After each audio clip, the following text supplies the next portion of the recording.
So Tim and I are going to be sharing a lot of these slides tonight. We'll be taking turns, and yeah, we're just going to try to fill in the blanks as best as we can here. Oh, sorry, we need to fix these pictures so we can see our screen. Anyway, this is part 2 of the journey of Yahuwah's covenant calendar. And I just want you all to kind of just take a peek at this title slide here. This is still a raw working document. We're hoping to have it finished maybe this week. We have an artist working on it for us, and they're doing a fantastic job. But we all know that this is a restoration of an end-time truth from Torah. And we're going to finish part 2 of a little bit of what's happened here in the second half of this journey. And it started in March of, or no, it was February of 2010. So I'll start out, and Tim's going to be following right along. Just a little bit of a review. I think we have 2 slides or something like that. But anyway, our Dawn Day journey began in February 2010. That was for Richard and myself. And we got that DVD in the mail of 90 minutes long, and you all know that it took us 5.5 hours to get through to it. We couldn't figure out what was wrong with it. It all looked good, but it just didn't seem like you could just trash Sunset just like that. But then eventually Tim joined and looked at the study in 2010, so he's going to share a little bit about that. Yeah, I received some DVDs from Charlene, and I looked at them, and it had Lunar Sabbath on it, and in the garbage they went. It was pretty well that simple. I wanted nothing to do with them, period, because I had worked with the Lunar Sabbath before, and I knew what it was, and I know what it still is. So a few months later, or no, couple months later, Charlene calls me, "You looked at those DVDs?" "Nope." "You got to look at those?" "Nope." And then she says, "Tim, you have to look at them." I finally admitted I threw them in the garbage, and she says, "Well, I'm going to send you another one." So she sent me the CD that she wanted me to look at, and it sat on my desk for a couple of weeks. And Tim, have you looked at that? "No." She says, "Tim, you got to look at that." "Yeah, okay." One Sabbath I finished my studies, and I, okay, well, just to appease her, keep her happy, and I'll look at it and throw it in the garbage. Well, it took me 5 hours to get through the one DVD that she sent me.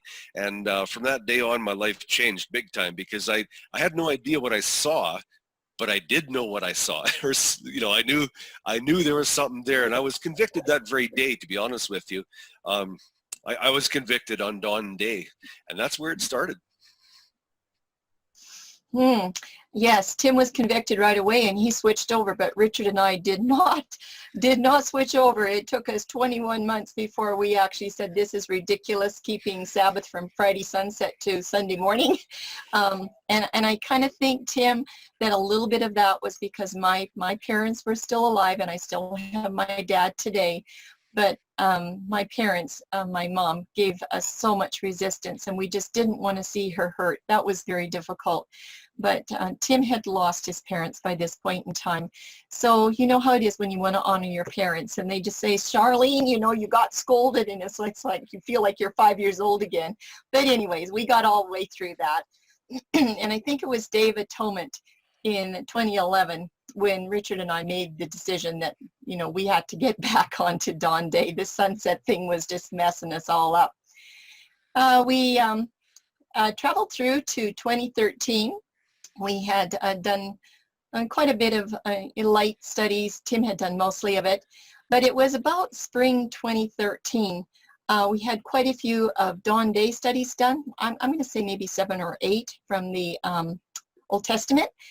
And it turned out that we had a controlled reading group that wanted to join in the studies and proofread with us. We were not going to allow these to go out on the internet in case there was something wrong with them.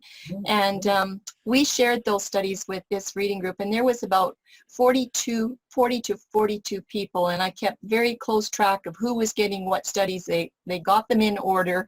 They did not get to go to the next study until they did the one before, and we just wanted to make sure that there was no mistakes. You know, check out the scriptures, just like check out everything.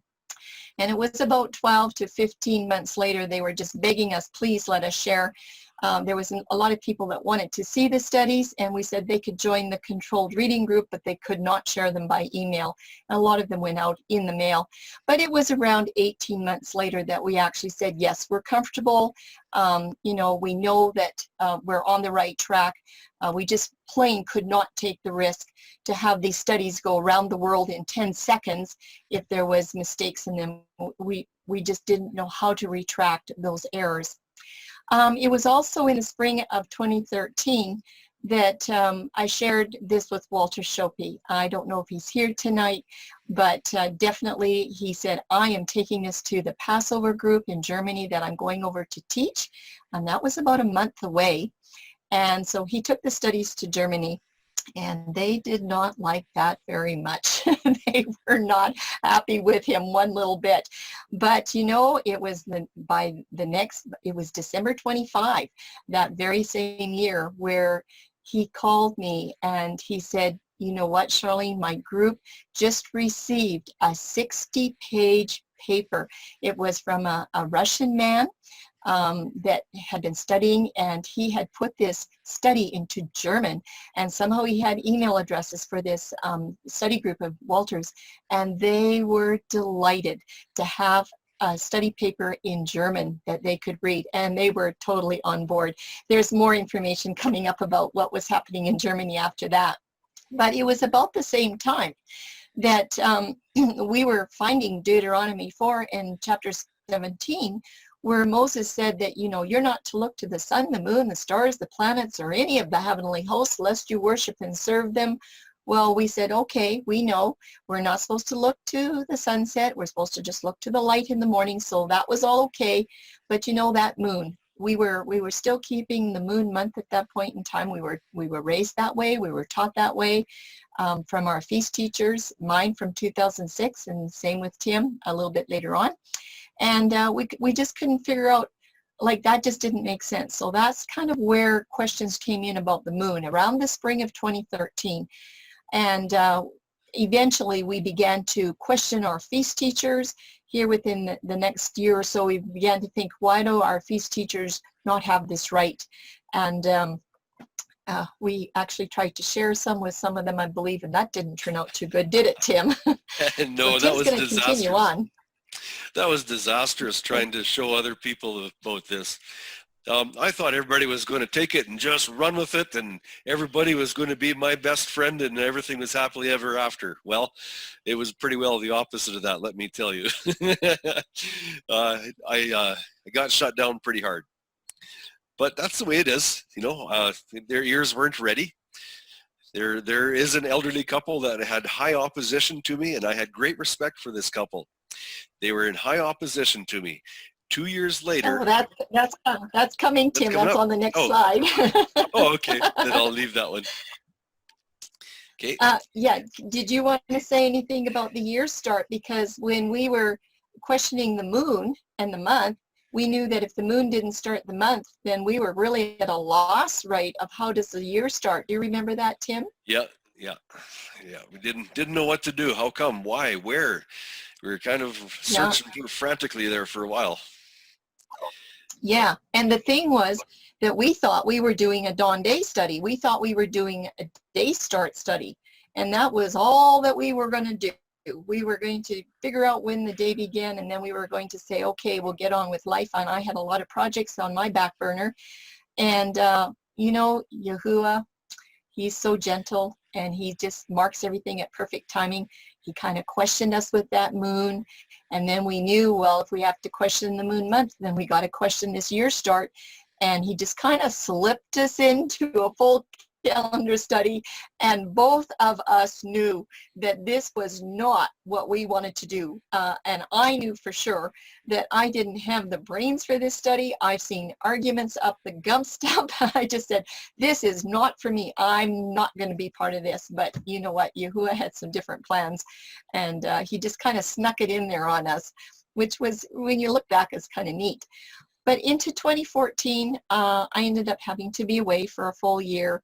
Well, my mother took ill, and as I look back now, she came down with leukemia right at the time about 2013 in the spring is probably when this all began, when we were looking at the moon. And if you know anything about the moon and lunar and lunation and Luke, you know, and how it's all linked to Lucifer and Luciferian worship, well, my mother came down with leukemia, and it was just a shock because she's never been sick a day in her life, basically.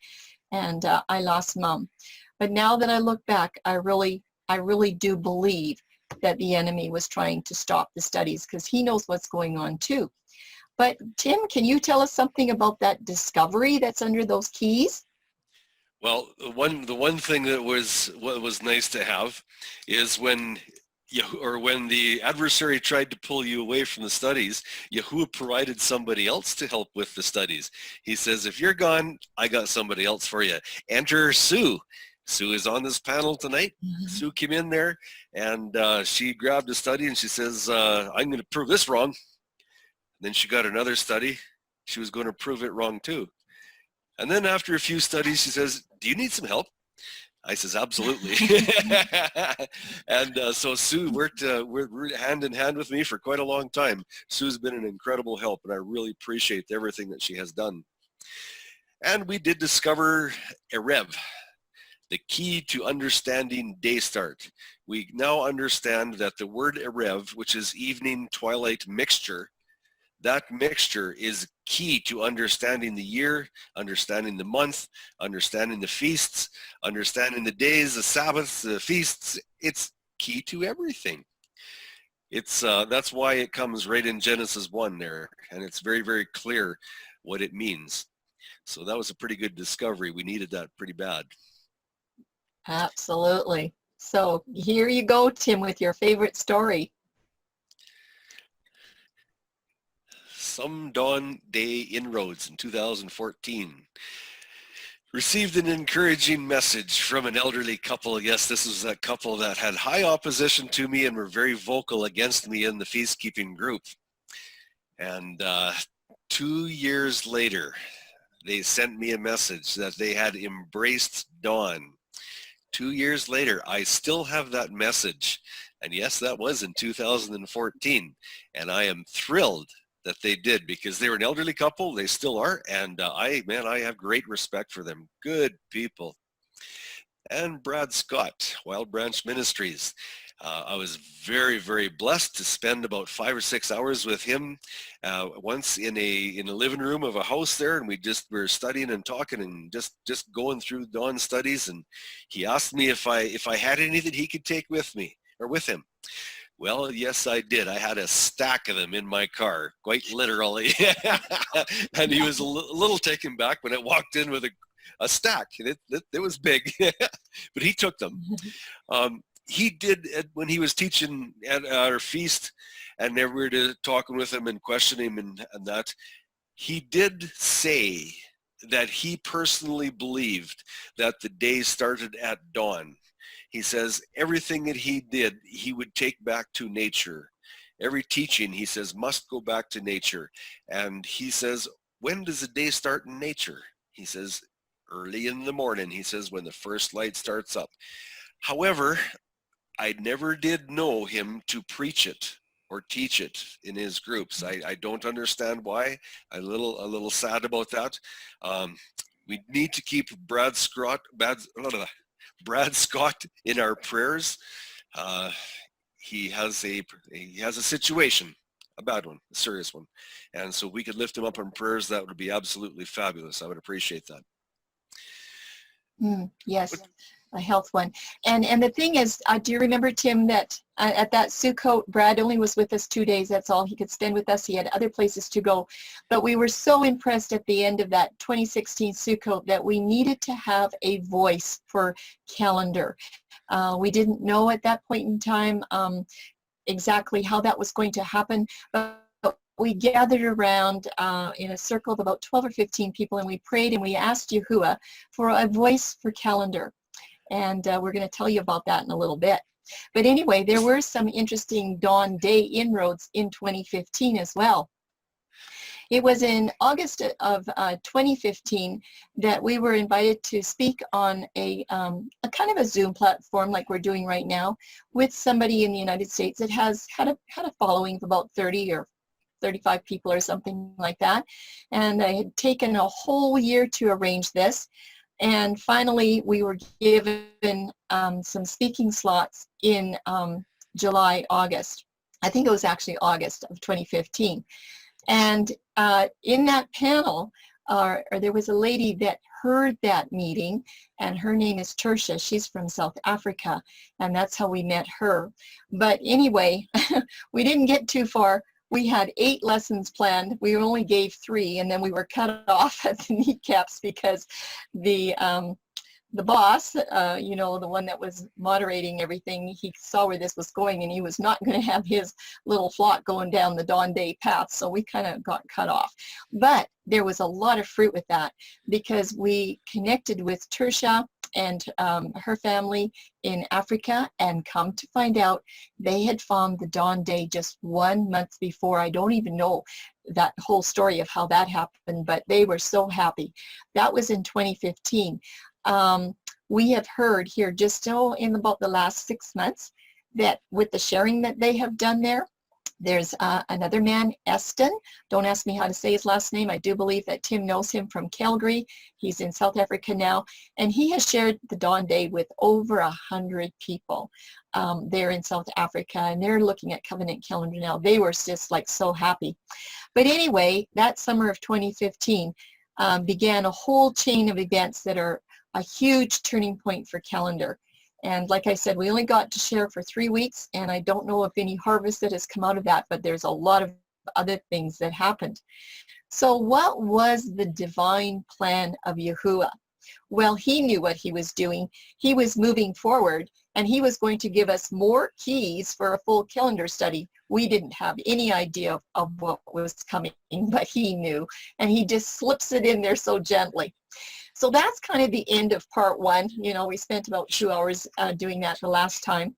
And I just want to tell you that, yes. I just want to share a little bit about that feast with Brad Scott there. This was the first one, and when we got there, I forgot all about having a podium to put our books and stuff on. And we were searching around, couldn't figure out what to do, so we put a few cardboard boxes together, found an old board, threw across the box, and that's where we put our Bibles and our study sources. And I remember Brad looking at that, just chuckling, and he loved it. He just loved it because it's the base foundation. He says, this is the roots, he said. He loved it. Yes, because Brad was speaking at, you know, Michael Rood, Monty Judas, and, you know, all these great big well-known world speakers, you know, and he did. He just loved we had about 35 people, and he just loved it. He said, if I could get my wife up here tomorrow, we would cancel all those other feasts and we would stay here. We had a wonderful time with him. Yes, do pray for him. He has some serious health issues right now.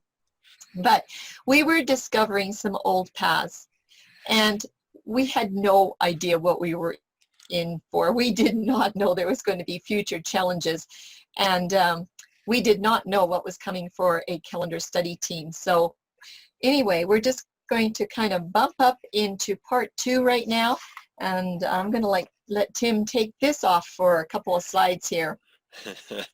Part 2, we'll see what happened during the summer of 2015. Did the enemy plan to toast my computer that day with lightning to stop calendar studies? Absolutely. That's exactly what he wanted to do. I was living in a trailer, and there was lightning bolts hitting around me like you would not believe. Well, I'm sure you do, especially the people who live in the south, because they have crazy lightning storms. And this one cooked my computer and everything in it. They were able to repair a bit of it, and I did get some of it back. There was nothing left of the files. It was like someone took it and threw it up in the air like a bowl of popcorn, and down it come, and that's what was left of it. What turned up, though, is at that point, I had been searching for some more material on the internet, and I could not find it, what I was looking for. It was about the moon, and I was looking for a very specific material. When I did get my computer back, what was left of it, they're right up front, staring me in the face, saying, "Open me, please. were two studies that I had saved on my computer that I did not even know that I had. And Yahuwah needed to cook my computer to wake me up, and he provided them there. And away we went with the studies. It was absolutely incredible. Yahuwah's plan was to move his message to the next huge step. It was a turning point, and it was time to investigate if the moon is in charge of Yahuwah's month. It seemed like an unfortunate event to lose everything in a moment. However, once the computer was repaired, there was, I was told this, there were 2 files that were addressing the moon month. We got that, and we were on our way. It was absolutely fabulous. I remember being very excited and telling Charlene, and she told Dana, and hey, look at this, let's go. So that was good. We were on our way with that. Yes, absolutely. And it took another whole year to get the moon studies up and going. But anyway, we'll get to that. So what happened next, Tim? Yes, this was an interesting one. Sukkot 2015. We were just eager as could be. We had materials with us, and we were just wanting to go to the feast camp. We were gung-ho.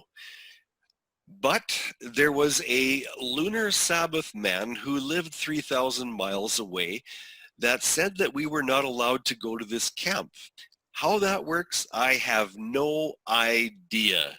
But somehow his authority from 3,000 miles away, having never talked to me, didn't know who I was or anything, he had the authority to block me from that camp 3,000 miles away, or close.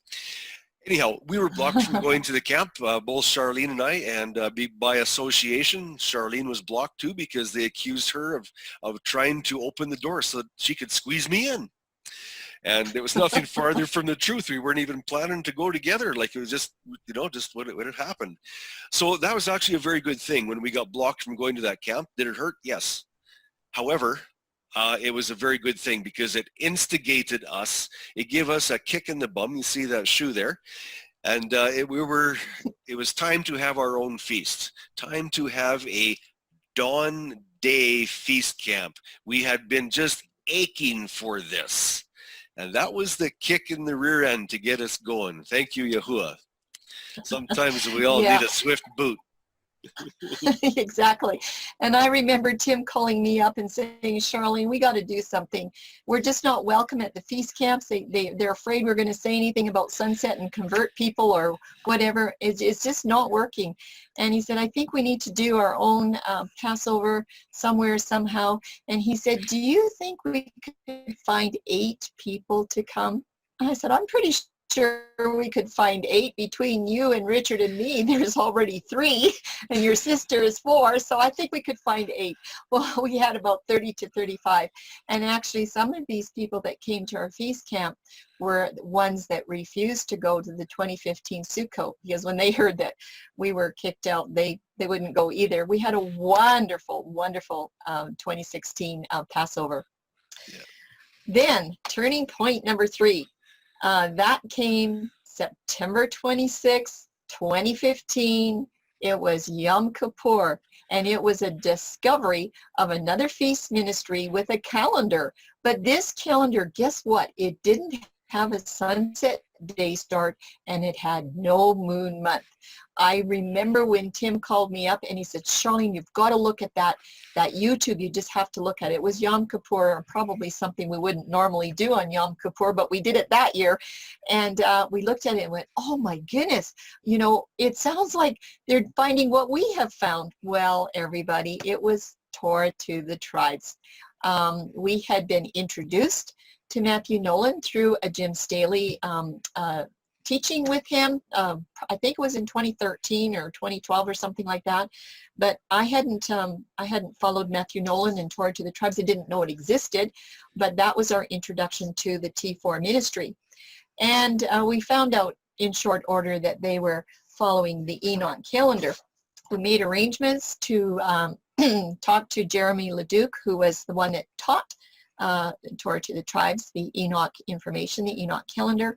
Eventually, we ended up having a chance to meet them the next year and share with Matthew Nolan.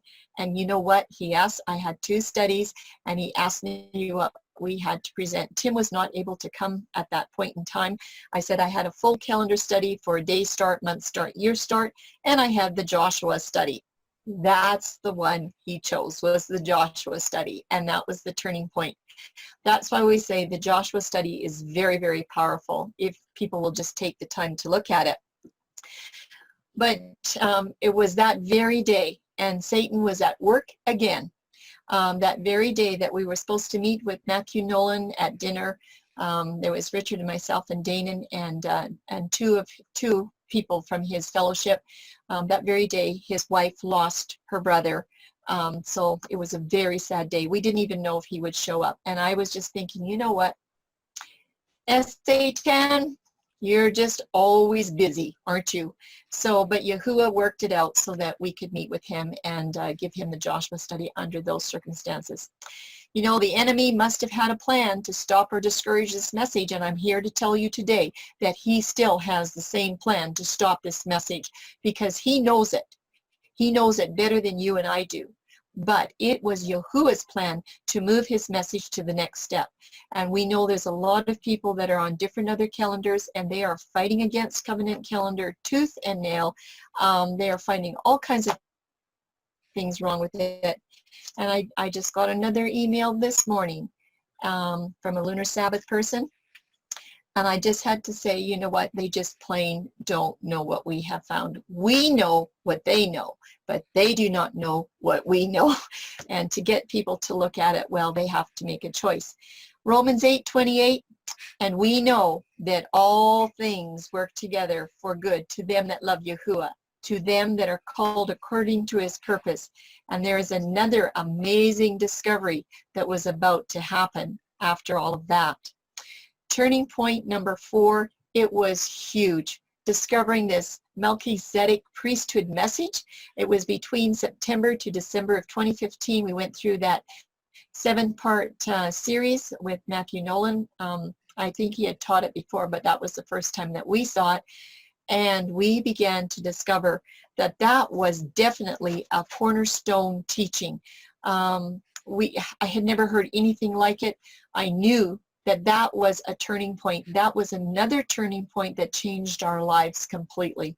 And trust me, this is a cornerstone for Covenant Calendar. Very, very important. And you all probably have made part of that journey as well. Well, anyway, we are going to come up to turning point number 5, which happened to be the last week of December 2015. But first, Tim has some other things to share. Yeah, about this time we had 35 plus dawn day studies ready. And sunset was ruled out completely, absolutely. Joshua study was a king study, and it was debunking many counterfeit errors. And that was only at the beginning, you know. We had done so much after that. It's incredible with Joshua. Just a phenomenal series. And some studies going out from the sharing of the controlled reading group. And yeah, it seems slow at the very first. But I'm sure glad that, Charlene, that you insisted on that controlled reading group. I thought it was kind of strange myself. I just kind of foreign ID to me, but I let you run with it. I'm sure glad you did. It worked out very, very well. They'd send us back things and say, well, no, you need to tweak it here. You need to change it here, and the wording's not good here. And this text verse is wrong. You got a wrong number, and you know, little things like that. So it was just an absolutely fabulous plan. And we know that the month is only 30 days long. In the flood account, we were looking through that pretty carefully. And from the study of Exodus 3, 5, 8, 12, 14, 15, and 16. What an incredible book that one is. The calendar in there is just a real, it's a gold mine for calendar. It's absolutely fabulous. And all the dates for Moses' Passover and the events of the quail manna were charted perfect for 1 and 2 months. We were working on the 3rd month. It was coming. And this was Yahuwah's calendar for the first 2,550 years of creation. And the proof of the calendar dating for Exodus 19 to 20, Shavuot, at this time was worked out about 98% of it. We're just working on the last few days there, and I was struggling with it, and I couldn't quite get it. There were many bunny trails to contend with, and we realized when the Melchizedek order came through, we realized that it is the inspired authority for this study of the Exodus from Egypt. And it was just a phenomenal study. It really opened up to us those last few days. The pieces fell together like dominoes. It just made a beautiful, beautiful study. And so we were super thankful to hear that Melchizedek priesthood study. Absolutely. And what we were doing with these Word document studies, and they're for the Dawn Day, and we have lots of them. I think there's 35 or 40 of them. But anyway, we were building charts. We found that the calendar study was very visual, and it needed to have charts to track the forward progressive movement. And then we were thinking, well, you know, the resistance to this Dawn Day is pretty strong. So I said to Tim, maybe you better build some sunset charts, just to kind of show people what's going on here. Tim, do you want to tell them what happened when you were trying to build those sunset charts? Did you ever take confusion, rearrange it so it's completely intelligible so that you can show that it's confusion? Have you ever tried that? I remember both Charlene and we'd get on the phone and just shake our heads at each other, well, verbally. And, you know, when you try and take confusion and you try to explain it to somebody on an intelligible level so that you can prove that it's confusing, it's very frustrating. And then, but it did help with the charts. When you got the charts and you laid out the charts, there was arrows all over the place and things were going backwards and forwards and up and down, and it was just made a real mess. And that word forward progressive movement, we used that quite a bit. That became a very important term because when we were using the Dawn studies, everything had forward progressive movement, and that is opposed to kaleidoscope movement. Yeah, exactly. And that's a Bible hermeneutic. Well, there is a turning point number 5, like I said, in the last week of December 2015. So let's see what happens next. This priesthood study is absolutely amazing. We just had no idea that this would be linked so tight to the calendar study. At that time when we saw it, we didn't know. But it was the very last week of December when I decided that, you know what, I want to find those 10 trips that Moses made at Mount Sinai. We had heard that there was 10 encounters with Sinai. I thought there was 3. Some said there was 7. I couldn't even find 3. So I decided that last week of December 2015, I was going to find those 10 trips, and I was going to mark 2 Bibles, by the way, and got working. Richard was house sitting for his sister 6 hours away, so he wasn't home. He was gone about 10 or 12 days. But Danon, down in California, he was really interested, and so we did a lot by phone and whatnot. Wasn't really a lot of emailing back then because he didn't have email, but it wasn't very long till we realized that there was a lot of calendar language in Exodus 19. Well, my goodness, when I said, I think we can figure out where Shavuot is, where Pentecost is, I'd never been taught, none of my feast keepers ever taught me that you could find the date for Pentecost. Not one of them in all the years. Now, this is 2015, and we've been feast keepers since 2006. So this is about 9 years later, almost 10 years later. And so I quickly scratched out on a scrap piece of paper, and I knew that if I counted backwards 50, I could find the first fruits in Exodus 12 for Moses, because we had month 1 and month 2 with the quail and manna all worked out with 30-day months. Worked it backwards, and it worked. I counted forwards, and it was perfect. I just about fainted.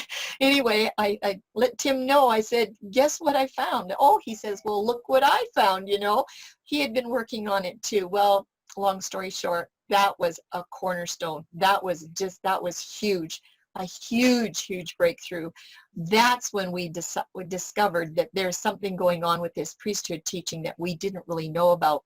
And we were able to clarify to the date when Pentecost was. Yes, it was in the 3rd month. It's not like another 50 days later or anything. It was definitely in that 3rd month, and we knew the exact date. We also started to work with T4 around that time with phone calls and emails back and forth to let them know what we had been investigating for the past 6 years, and wanted to share with them just to see if there was something that we could say that we had in common. And this resulted in a very huge challenge to their Enoch calendar that they had been using. I'm not sure how many years they were using the Enoch calendar at that point in time, but like I said, in March 2016, it was 1 month before Passover, we were invited down to come and teach the basics of what we had found there was about 25 or 30 membership there and some of the leadership. And then after that and a little bit more studying throughout 2016, it was promoted. The Covenant calendar was promoted in 2017 to take the place of the Enoch calendar. So that was a really big announcement for us. We weren't expecting to hear that, but we thought, well, we must have something here worthwhile that we're working with. But there were many more turning points to come. And for the events of 2016, I'll just go through just a few of them, and then Tim can do the 2017 ones. Many were learning to switch over from that sunset. But you know what? Sunrise kind of was in there from the Enoch, and it took us about 1.5 years or so to switch people over from sunrise to dawn terminology, because we knew that, you know, looking to the sunset was not a good thing. So looking to the sunrise was just about as bad, if not worse. So we said, no, this is the dawn light. That was when we just realized that the dawn twilight was really, really important. But by this time, calendar studies are now into the Moon Challenge big time. It was at the 26th dawn Passover. We already said we had 30 to 35 people. They just loved the studies, and they started to realize how important the word evening Erev was, when we had all been taught that the day begins with evening. Well, now they know it doesn't. It was really, really fun to share with them. We had a very interesting discovery about wave sheaf and Shavuot timing at that 2016 Passover. And it was because of the international dateline. And I'm glad that we had this experience. On our 16+ hour trip to attend this feast, was texting back and forth to Africa the whole time, because what had happened was that we had our Passover, I believe that year was on a Sabbath, so the very next day was wave sheaf, according to Joshua. But because the international dateline changed the date for the people in South Africa, they actually had their Passover on the first day of the week, which delayed their wave sheaf a whole week after us. And everybody just thought there was something wrong, but we know the answer to that now. And we haven't really done a study on that. Maybe someday we should. But anyway, we got that all figured out eventually. And then at Sukkot 2016, we were ready to present the moon, first leg of the moon studies. It was grueling. Danon had shared those moon study PDFs that Tim had found on his lightning-struck computer with a friend, a feast friend there in the northern part of California. And she didn't like them one little bit, and all it was just scriptures. That's all it was. It wasn't a study paper, but she didn't like it. She sent 1.5 pages of rebuttal. And I do want to say, this is the first time somebody ever sent a rebuttal. I read it, and I didn't have a clue. This was in January of 2016. I didn't have a clue how to answer that. But I did pick up on the study between May to September and had the first leg of the moon studies. Once that was done, there was questions for our feast teachers. I began to wonder, how come our feast teachers do not know this information? Because if we can find it, surely they could have found it. So we began to question some of the other things that they were teaching and some of the things that we had learned from them. And like I said, we had Brad Scott there, and we had a special prayer for a voice to share these teachings. The people that attended that particular piece, they just said, we have to get this out. Like, we didn't have a website. Nobody could get in touch with us hardly unless they knew the email. And they just said, we need to have a voice. And so we started praying for a voice. We didn't know how to build a website, right, Tim? We didn't have a clue. We didn't have time. And somebody had suggested that we need to get on Facebook. It's like, we don't do Facebook. We don't have time. But anyway, we just said, you know what, Yahweh, it's all up to you. We're going to share a little bit on what happened next. We also found about this point in time when we had broken open the first leg of the moon studies that it is very difficult to share the covenant calendar with moon gazers if they do not understand the dawn day. And even after that, it's a little bit difficult. But we've had a lot of resistance since, well, all the way along. But we have found that those that are linked to a moon month or a lunar Sabbath or whatever is very, very difficult. So everyone, just keep these people in your prayers, because they just have blinders on right now. Tim, can you finish off 2017? Sure.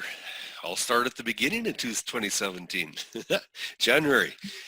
Matthew Nolan instructs on the exchange of calendars, starting from removing the former Enoch calendar. That raised a multitude of questions for us. We had quite an influx, and we were answering emails right, left, and center. And it was pretty interesting. It kept us on our toes. Those questions made us dig in, and we had to learn because we didn't have as much answers as we probably should have at that time. So it was really, really good for us, actually. February 27. If you haven't seen this study, I think it would be a very good one for you. Revelation 12 and Woman Standing on the Moon. It had a huge impact. It made a huge impression, and it woke up a lot of people. Some good and some bad. So it was a good study. I quite like that study. I haven't looked at it for quite a while now, but it was a very timely one. Danon says, rocked my world. Yeah, it rocked a few people's world. Another discovery, lunation, connected to the Old English word Luke, which connects to Luciferian worship. I remember when Charlene brought that out, I just shook my head. Does it get any clearer than that? Direct to the moon, direct to Luciferian worship. And just, there's so many people that just, they refuse to look at the material. But if they looked at the material, their legs would shake. Sukkot 2017. It was the second leg of moon studies. And I got to say, Charlene told you about that rebuttal paper that come to her. And I'm not saying she was just rolling along, but when she got that rebuttal paper, she got hit in the head because she dug in. And let me tell you, when you confront Charlene, be prepared, because you're going to get her. And what she came out with in a rebuttal against that rebuttal was just absolutely phenomenal. Incredible stuff. We did learn that moon worship takes priority over sun worship in the pagan gods and such. Very interesting topic. Yes, Baal was on top.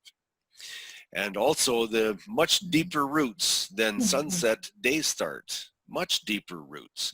Sad to say, but that's the way it is. And I left a message on YouTube here just last week, and I got an email from a leader of one of these people. They have a big group. I won't say the name. And I had talked to him about the moon, and I had left a message about reading Isaiah 1 and how that Yahuwah hates the moon.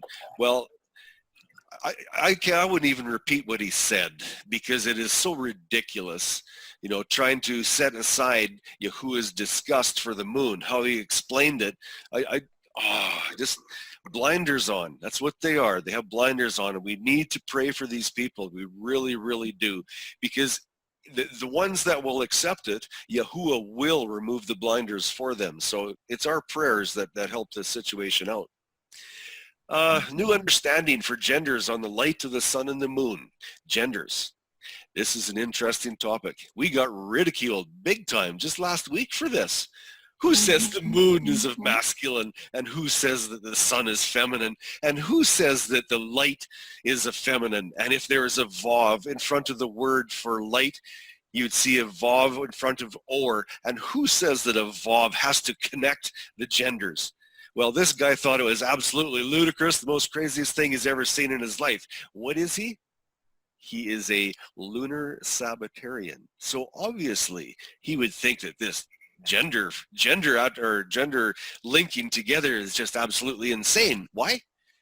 Because it proves his whole system of worship dead set wrong and evil. Sad that he wouldn't pay attention to it, but the seed was out there. The moon does not qualify as one of the great lights of creation. The moon does not have light. You can even go back to the Hebrew language in the letters, and it proves it solidly. You can look up in the sky and it proves it. You can look up and see the sky in the daytime, and the moon does not fulfill Genesis 1. The moon does not separate the light from the night. It actually quite enjoys the light. We see it up there quite often in the middle of the daytime, and it is a beautiful unit. It really is. I like the moon too. I have a telescope. I get out there and I like to look at it once in a while. It's good. Moon months do not work for revelation timelines. Why?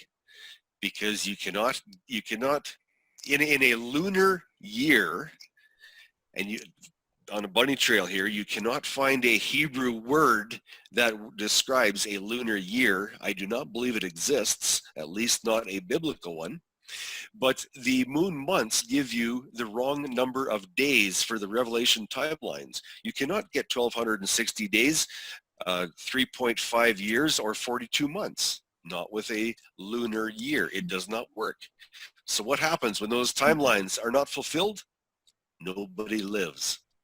That's how serious it is. Do we want to live in a moon month? No, thanks. I'll take the Shanae year right from Genesis 1. Questions on the possibility of this calendar being a special Melchizedek calendar.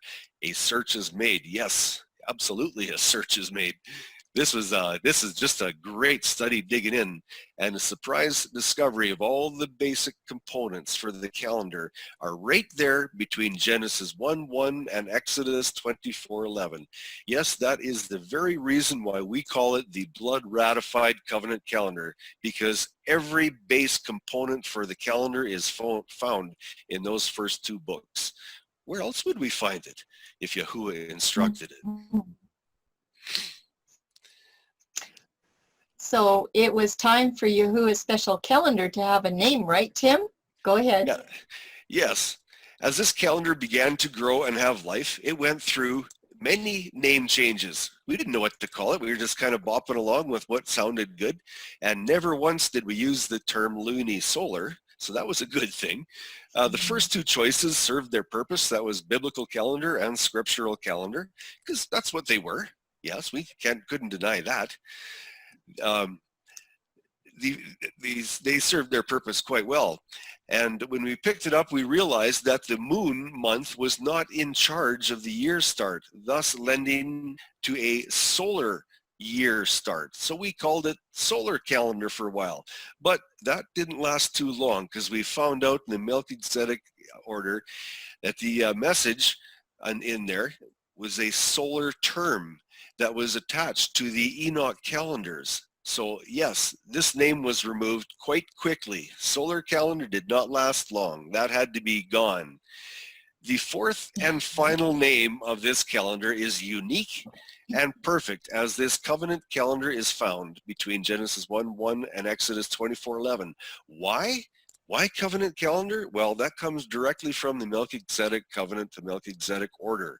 When we found this covenant there by the Melchizedek, the covenant name just fell into place. Bang, landed on our lap, and it is the blood ratified covenant calendar. That was the nugget from Yahuwah. That was the 2011 to 2012 was the time frame for the development of both the Melchizedek priesthood message and the new dawn day studies, and they were independently done. But it was a good time frame. Yes, we were digging in. We spent many hours. For myself, I know if I was awake and if I was not working, I was studying, I was searching. So it was very rewarding. It was lonely for a long time, but then other people caught on and were interested, and they were digging in too. So we had other people to go with us. Here's a verse I'd like to read to you, and Danon, I think Danon probably knows this verse because he kept reminding us of this over and over and over and over. Thank you, Danon. I appreciate it. What does it say? Psalms 90, verse 12. So teach us to number our days, that we may apply our hearts unto what? Unto wisdom. What is the numbering do? What effect does the numbering have? We count our days to the feasts of Yahuwah. And by counting, that is how we find his feasts, his Moedim. That's how we come into covenant with him, and we can receive his blessings, not the adversary. Mm-hmm, exactly. And I just want to say a little bit here about the calendar name, Tim. Please, everyone, remember, this is a blood-ratified covenant calendar from Yahuwah.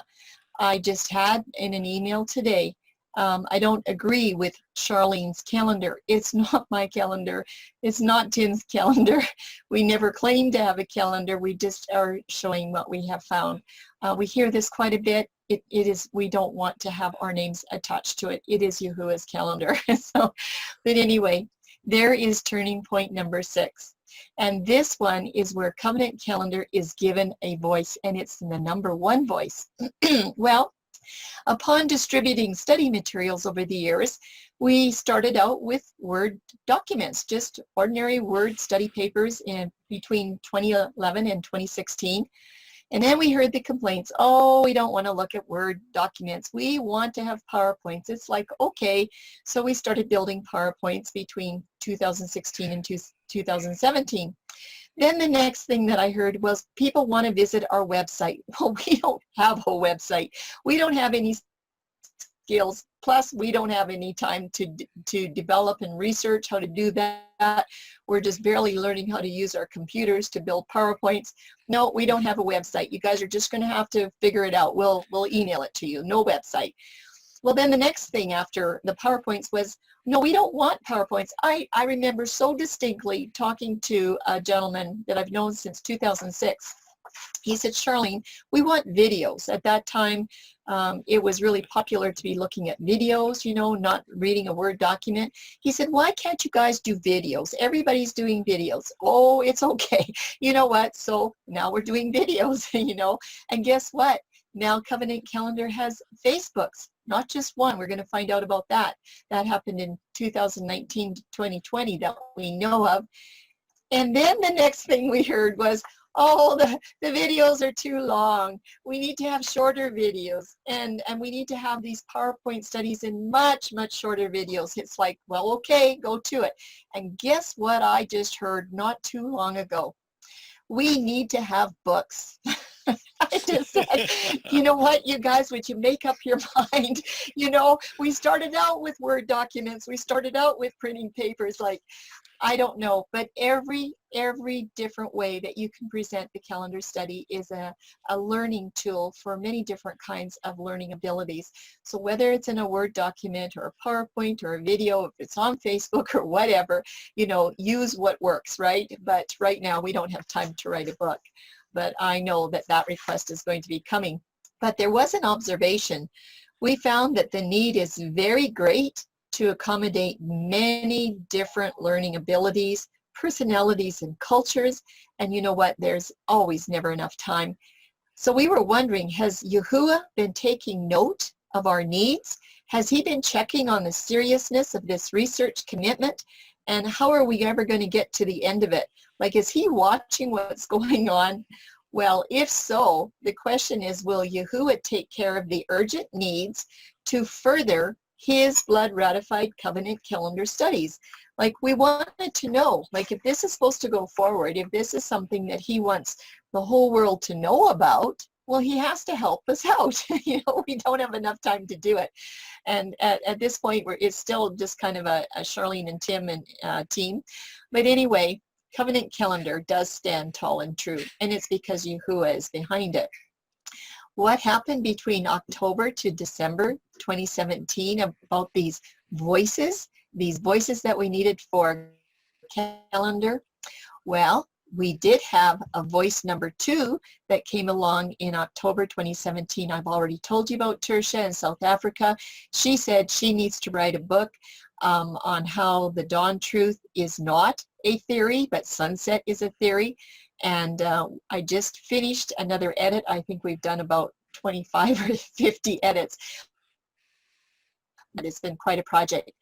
And then another voice came up, also in South Africa, from a pastor who has been a Sabbath keeper, and he is also writing a book and waiting for me to edit on the Dawn Day witnesses in the Bible. He has this has been since November 2017. He's following Tertia. They don't live close together, but they are both very, very convicted that the people in their country need to hear this message. He has said to me, and we've had Zooms with him, he said, I will never ever preach another sermon on Sabbath sunset beginning the Sabbath day. November 25, 17 is a really big turning point. That was the day in that year that we accepted a very special invitation from Torah to the Tribes on their Shabbat Zoom for an introduction to Covenant Calendar. I had a phone study with Mario. I think the week before it was about a 2 or 3 hour phone study, and we did the Exodus 12, 16, and 19, 20 study, that journey from Passover to Mount Sinai, and he just loved it. So he invited us to come and give this study at the Shabbat Zoom, and we had about 50 to 60 people, and because it was in the morning, we had quite a few people from Denmark and Sweden and different places like that. And we discovered very, very quickly that a lot of the people did not understand the calendar that was put forth in January of 2017. They didn't understand why there was a switch, what happened to Enoch. They really did have a lot of questions, and that was kind of a surprise for me. I didn't know. But I'm just wondering, Tim, can you tell us about voice number 4 that happened on December 7, 17? Or maybe I'm going to have to do it because I'm the one that took the phone call. Just a minute. Matthew Nolan called me, and he was so happy with the response that came out of that November 25th meeting, that he said it was just fantastic. I said, you know what? The people don't understand Covenant Calendar. I said, it sure would be nice if we could have a Covenant Calendar Club or just something like that on a Zoom just to help these people understand. And he said, okay, you got it. He said, there you go. You're going to start on January 12th, 2018. It was just like that fast. It was just short and sweet and to the point. And I went, oh my goodness, what just happened here?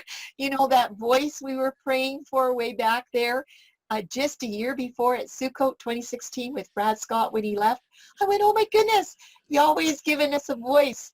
You know what? He does answer prayers. Not always right away, but he knows exactly when the right time is. So we got started to make preparations for those great big plans in January of 2018 on the 12th. That was a Friday evening. There was something interesting that happened on December 31 of 2017 and also January 1 of 2018. 2 Enoch YouTube presentations were released with the intent to dislodge Covenant Calendar and redeem Enoch's count back into the camp. I'm pretty sure that was what that was all about. Looked at the studies, it's like there wasn't any Bible hermeneutics. There wasn't really anything there to support. We had already discovered that this was a blood-ratified covenant calendar with all of the foundations of this calendar being found right in Genesis 1 to Exodus 24:11, and we knew that there was no way that the Enoch calendar could fit those strict requirements and come under that kind of scrutiny. But in January to February 2018, these voices began to sing, and Yahuwah has handpicked many others to further important calendar truths. Another lady wrote me, it was actually January 4th, a letter from that November meeting. Her name was Jerry, she was from Alberta, and she shared a study on how the barley is not considered fine flour. Well, we needed to know that because remember, we'd been doing those Joshua studies. And I just went, wow, that study was done by Ave Ben Mordecai. It was not done by us. And after I read it, I thought to myself, how come our feast keepers have not figured this out? Because it's not a hard study.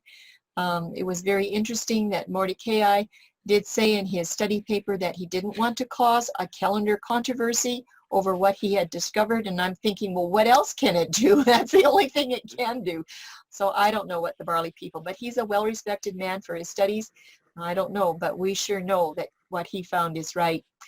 On January 12th, 18, yes, it was the very first Covenant Calendar Zoom meeting, and guess what, everyone? We had about 20 people. We were so happy. Yes, the Shabbat Zoom had about 50 or 60, but that was because of the time of day that it was being recorded. But I'm here to tell you that as of March 20th this year, we had an attendance between Friday and Sabbath, those two platforms for the Zoom calendar, of 115. So calendar has really, really grown. Just a little bit of an update. Covenant Calendar is recording registrations. This was from March 20th. 449 people were registered. That was May 10th of 2019. By January 2nd of 2020, 536 people have registered. And as of March 26th, there was 574 subscribers. And Mario sent this little box to me on March the 26th. If you can read it, it says an audience, a current audience. I'm not sure I understand what's written here, but this is what it says. This audience has 716 contacts, and 574 of them are subscribers. I went, wow, there are things happening. Lots of things happening. Well, everyone, these are some of the first pictures of Zooming with Covenant Calendar Club. And when you look at these pictures, and if you see yourself there, yes, you have been with us right from the very beginning. We found on the very next week of January 19th in 2018, it was our second Zoom teaching.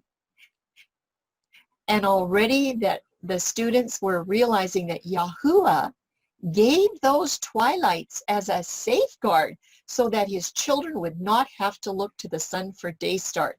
That was picked up very quickly. I believe it was Mario that told us that. He said, wow, that is so neat.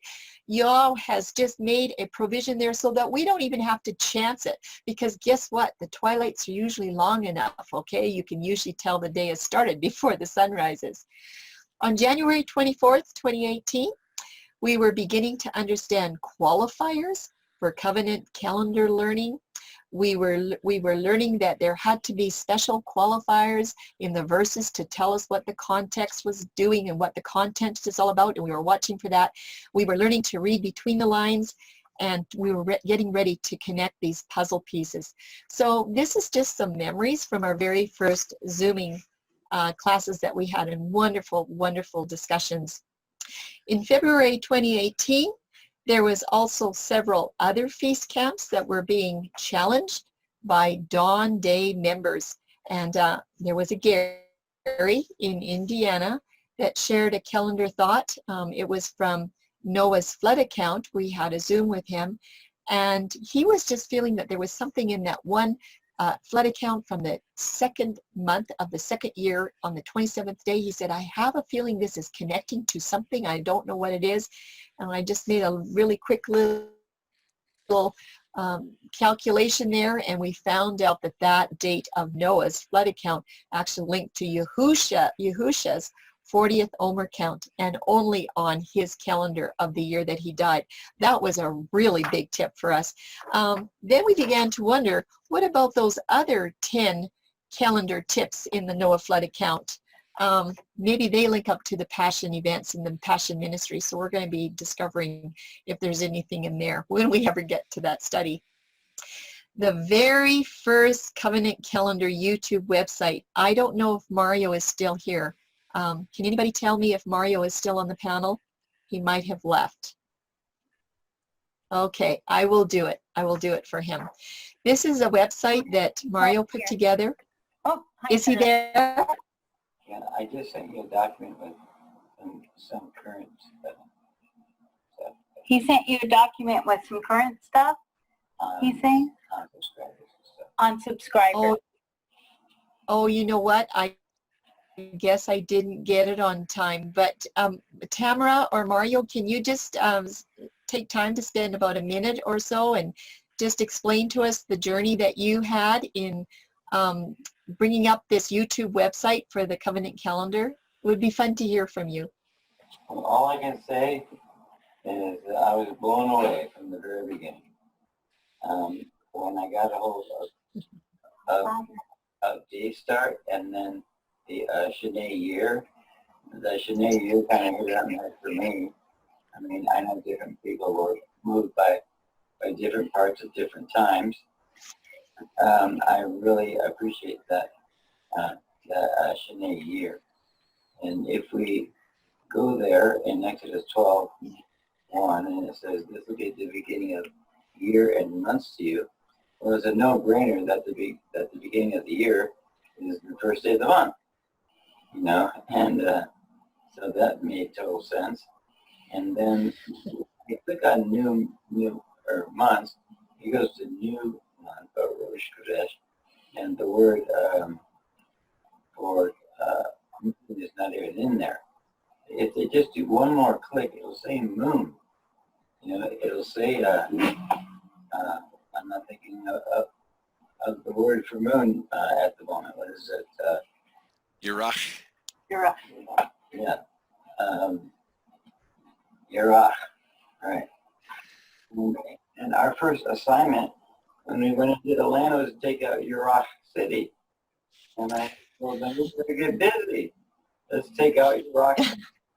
Anybody that we know is on some other, you know, calendar that uses Yerach. Well, we need to, you know, bless them with the truth. And from a lot of my background, being from the church, when they came out, they didn't even know there was any calendar. And that Messianic group, of course, everything was based on the calendar. And of course, Aviv means spring. When you look at that definition, it says when the green is in the air. Well, that's a picture of a spring. So this all began to really, you know, change my life. I didn't want to be known for any of these. I didn't want to recognized for any of these videos. So I do a Gmail account and opened up a servant, and like I didn't even know how to start a YouTube video, but please open that door, and all these videos are uploaded on the studyofthecalendar.com. I'm really blessed by that, and so I'm just glad to be a part of it. I'm glad Yahuwah has called each and every one of us to be a part of the body that it extends and shares His truth. And His truth is there is a blood ratified covenant calendar. Amen. So Absolutely. as of today, there's 480 subscribers to this channel. And you can see on each video, the average views is running around 200 for each video.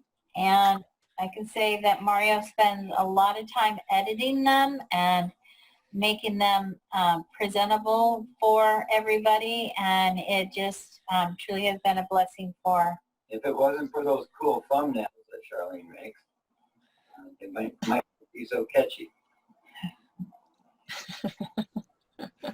We appreciate all that you Thank do, you. Mario and Tamara. We appreciate it a lot. Absolutely. Yahweh. It's been such a blessing. January 2018, right out of the gate. And look at this verse, Deuteronomy 29:29. We've got to read it. right at the top. The secret things belong unto Yahuwah, our Elohim. But those things which are revealed belong unto us and to our children forever, that we may do all the works of this law. It's just like so true. And don't forget, Yahuwah also says that it is the glory of Yahuwah to reveal a thing, and it's our honor to search it out. And so that's what Covenant Calendar is about, searching it out. So we just love the participation of others that are now joining the team. And Mario, you've done a splendid work. We all appreciate it so much. But the question is, does Yahuwah have plans for other types of websites? Well, he sure did, because the second Covenant Calendar YouTube website was Turning Point number 8. This came about to be in about April 2018. It was around March the 25th of 2018 that Fozzie over in France emailed us, or it was March 30th. It was at the end of March anyway. And I don't even remember how he found the studies, but he said, is there any chance that I can translate these studies into French? And we said, well, of course. We were just so delighted. That's another voice, right? And so he got too busy, and he just cranked them out just incredibly fast. I don't even know how he did it. And he started sharing on Zoom like very, very quickly. 24 studies were launched to his website in 2018. They are also on the Covenant Calendar website. 55 studies in 2019 for his Zoom sessions, and in the first year he had 5 families except Dawn.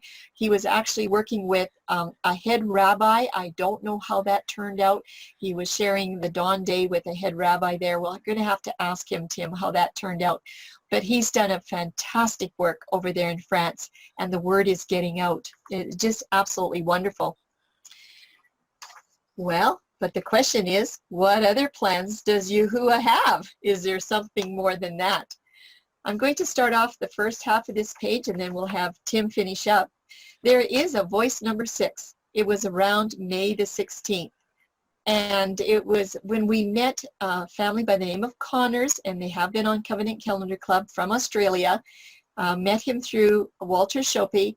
And when they found out that Sunset was not in charge of the day, they happily switched away, and they got off of that moon calendar like right away. This couple are incredible. They are retired, and they are sending out regularly studies all over Australia to about 12 to 15 different families that I know of. It could be more by now, but they are just teaching just a little bit at a time, and they are building charts with special cards that they lay out on the table. They've got their day season and their night season. They've got their Boker Twilight and their Rev Twilight, and they're taking the Bible stories and they're building their Bible story with their cards. They say they sit there and play with their cards on the table, and they send out these study cards as well. There is another voice number 7, in 2018, May 26th. Another brother in South Africa, his name is Clyde. He gave a live YouTube for the Dawn Day. It was actually at Shavuot that year. Live, nobody knew what he was going to talk about. They asked him to take the Sabbath service, and he did, and everybody was shocked. He has written quite a few books and materials, and he loves the calendar. I don't know if he's totally on board. He's a very busy man, but he definitely loves the day start. Voice number 8 was June the 10th. And this is when I found out from Walter Shopee that Germany took the first moon study and they put it into a book. They published 5,000 books on the moon study, and as soon as the books came off the press, 3,000 of them were mailed out the same day. And they do monthly publications in German, of course, for the German folk. And Walter is very, very much involved with those editing publications when it comes to calendar. Walter has done so much work in getting calendar studies into German for the German folk, and we don't have all of them up on the website, just haven't had time yet at this point, but he has done a tremendous amount of work, and he's done a lot of it in English as well. He's just done so much for us. So we really appreciate the work of the people in Germany and South Africa and Australia. This is going out. There's many voices that Yahuwah has raised up. But Yahuwah knew that we needed a website, to spread the word. So Tim, can you fill us in on the rest? Yes, I think we all know who we're talking about. The one and only Neil. Neil, we appreciate everything that you do. You've been absolutely incredible for Covenant Calendar, for the work to move the message forward for Yahuwah. What a blessing you have been, Neil. Neil's from Australia. He saw a need for the Covenant Calendar website. When he presented it to Covenant Calendar Club 4 days before Sukkot, it was completely finished. The website was launched on June 11. And this, Neil, you know, how can I say enough? We ask you little requests just about all the time. Little things. Some things are not little things. Some things are big things. And you faithfully get them done, Neil. Wow. Thank you so much.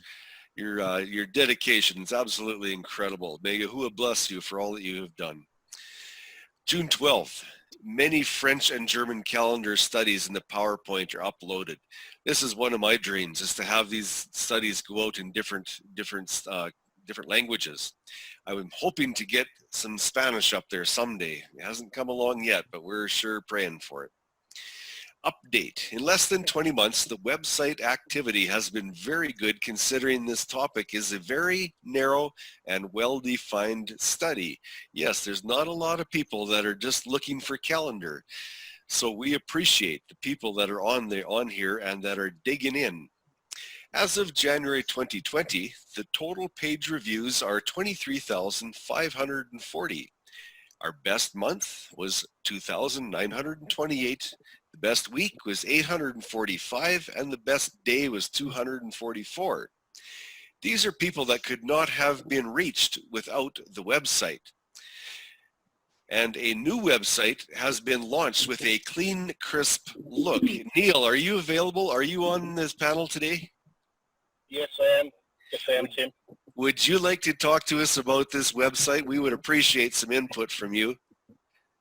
Yeah, sure. If I could just take a minute just to sort of talk about my journey coming into this as well. So for me, I was a Sunday churchgoer, and I started looking at dietary and things like that, and basically realised that the laws and, you know, Yah's word was applicable today, not just the New Testament, but the whole Scripture. And so when I started asking questions about this in the church, it was kind of, you know, as most people would understand, the church wasn't very happy about it, and said, you know, it's all nailed to the cross, and, you know, we're living by grace and all that kind of stuff. So over a period of time, I ended up having to look at, like, not being a Sunday churchgoer and actually coming into Sabbath. And so my issue was I didn't know of any Sabbath keepers apart from 7 Day Adventists. I went there once, I think, and just realised that the spirit, it wasn't right. And so I was trying to find a place that I could go to that I could fellowship with. And I came across, I'd seen Torah to the Tribes through that connection. I saw this Covenant Calendar Club, and it was on the Sabbath for me. So 8:30 in the morning on the Sabbath. So it was a place that I could fellowship on Sabbath, and that's what led me into the truth of Covenant Calendar. So the getting kicked out of the church and leaving the church was the entrance into fellowship with you guys on my Sabbath, because I'm in Australia. I understand it's your Friday night, but it's my Sabbath. So that's kind of how I came in. And then when Charlene and Tim sort of talked about websites, that's something that I've always sort of done a bit for friends and businesses that I know. So I started this, the Covenant Calendar.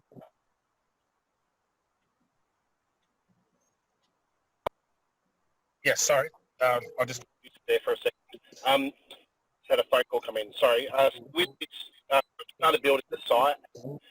The sort of progressed a bit. The platform that I originally started on was getting affected, and so that's why I sort of felt that use a newer WordPress platform. So yeah, like it's not for me. It's easy. I understand how to do it. It's easy to do. But yeah, the real work, I guess, is in Tim and Hindu preparing all the PowerPoints, PDFs, and putting the time into the recording of videos. Putting them on the platform for me, putting them on the website is quite a simple process because I understand how to do it. When Charlene and Tim ask for something to be done, it's quite, for me, it's the time difference probably helps because obviously while they're sleeping, I'm able to get it done and they wake up and they think I've done it just immediately. So the time zone change helps it because they go to bed, they typically late at night their time, and in the morning it's done. But they've been asleep while I've been working. So praise Yah that his word is across the nation, and the web. It's great to see. Like it's probably when I look at the heat map of where people are spreading.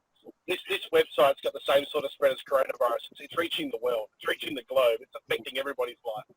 So I'm just glad that I can be part of that. And if you look at this stats, this makes me smile because it looks like a smile. Now the peaks on this are obviously around the feast, particularly around sort of the beginning of the year and Passover when people start looking for calendar. And so that's really quite cool. And we've also done, the other thing I've done is throughout the year we've had some generous donations and I've used those to help do some Google AdWords and things like that as well. And I kind of try and time that around when people would be looking for calendar related stuff. So things like keywords like Jewish calendar and things like that. And we try to get some traffic into the site where they might actually have not thought about it, because people on the panel here are receiving the information, but it's more, for me, it's like, how do we get people that aren't involved to see it? And so how do we bring them in? And that's kind of the focus with the new site as well, is to try and make it have something in there that allows people to the bride being the first video on there, to try and get people to see that and connect. So thank you very much for the opportunity, Tim and Charlene, to be part of what Yar is doing. It is his covenant calendar, blood ratified, and I'm just blessed to be part of helping that get out to the nations. Absolutely. You've been such a blessing to us too. Tim, can you just share the note here on this website page with everybody? Approximately 400 to 500 emails have been answered, along with the multitudes of phone calls and Zoom meetings to answer calendar questions. Yahuwah's people recognize the ring of truth when they hear it. Most sense a great degree of happiness, peace, and specialness to know this message. Yes, we get messages quite often of people that just absolutely love it. They recognize the truth of it as soon as they do some reading on it and see the points that all line up. They're just thrilled with it. And I just praise Yahuwah for everything that has been put out there. And I hope it goes far and wide. Mm-hmm. It is already starting to do that. So when we started out with the Zoom meetings there in 2018, we knew that we had to set the foundation for the covenant calendar first. We knew that if we just jumped into some of the really big questions that people wouldn't be prepared for the answers. So it was between January and June of 2018 that we spent a lot of time laying down the foundation for Yahuwah's calendar. And this was through the word evening or Rev for that day start.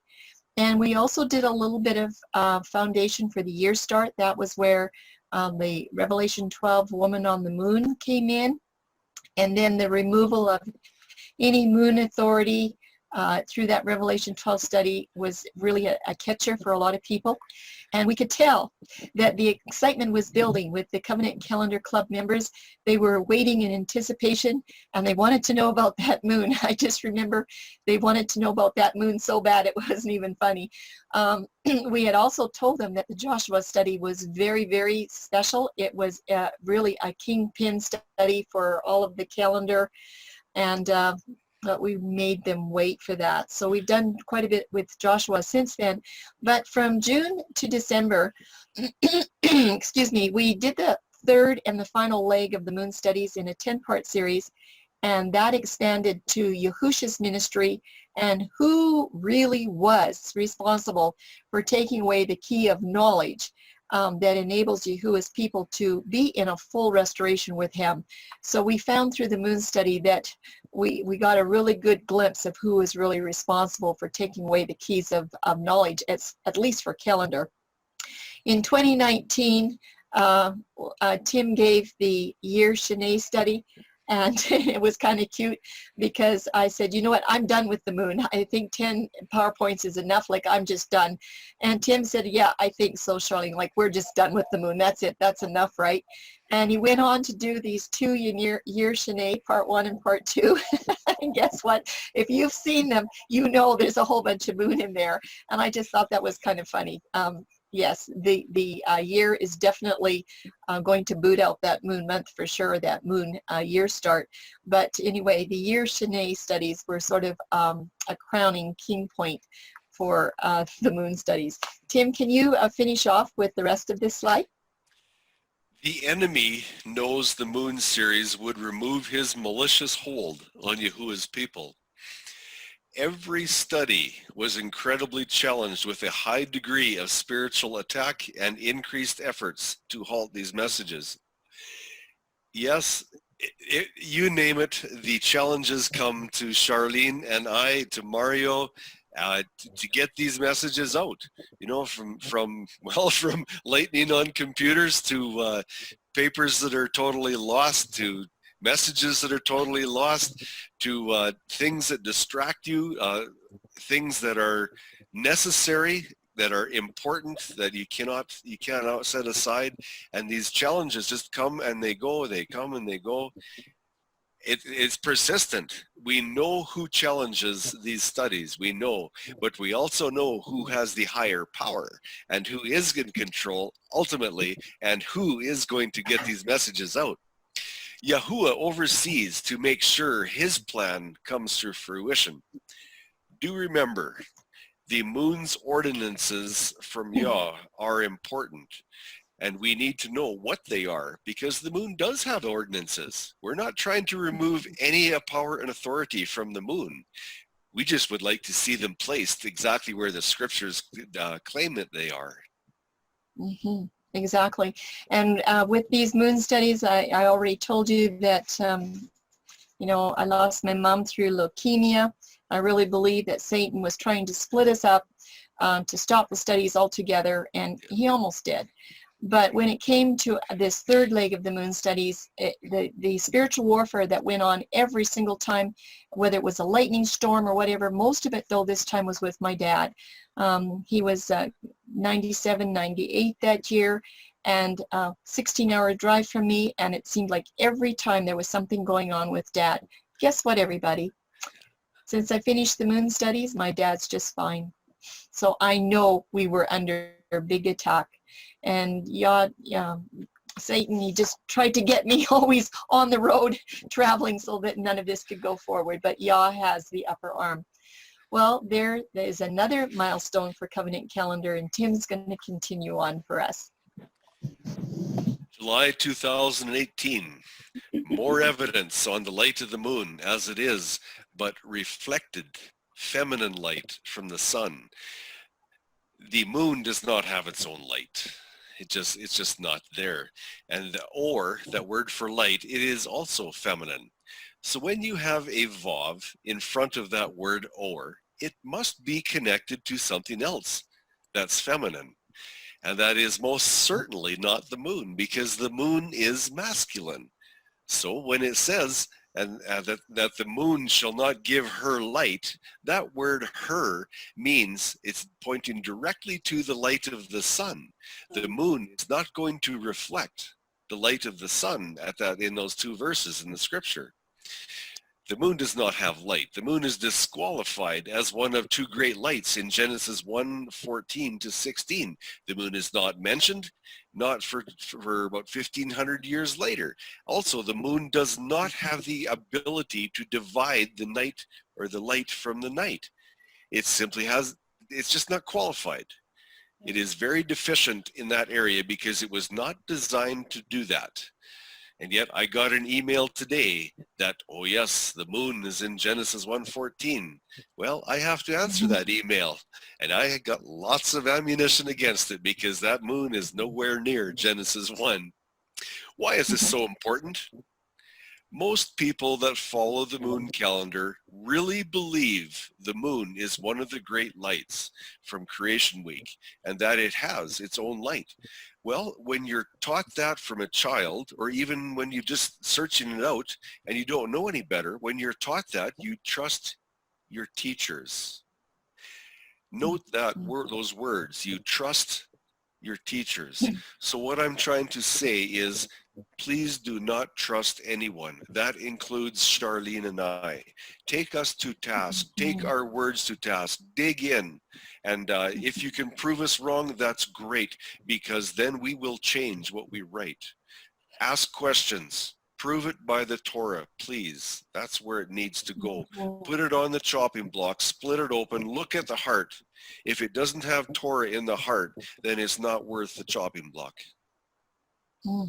Absolutely. So those were some gender concepts that we learned there in 2018 that really were markers and changed a lot of things. But you know, in the summer of 2018, there was trouble brewing. Have you heard the saying, the walls have ears? And they let us know when trouble is brewing in other feast camps due to the covenant calendar teachings lingering among others. And this was exactly what was happening.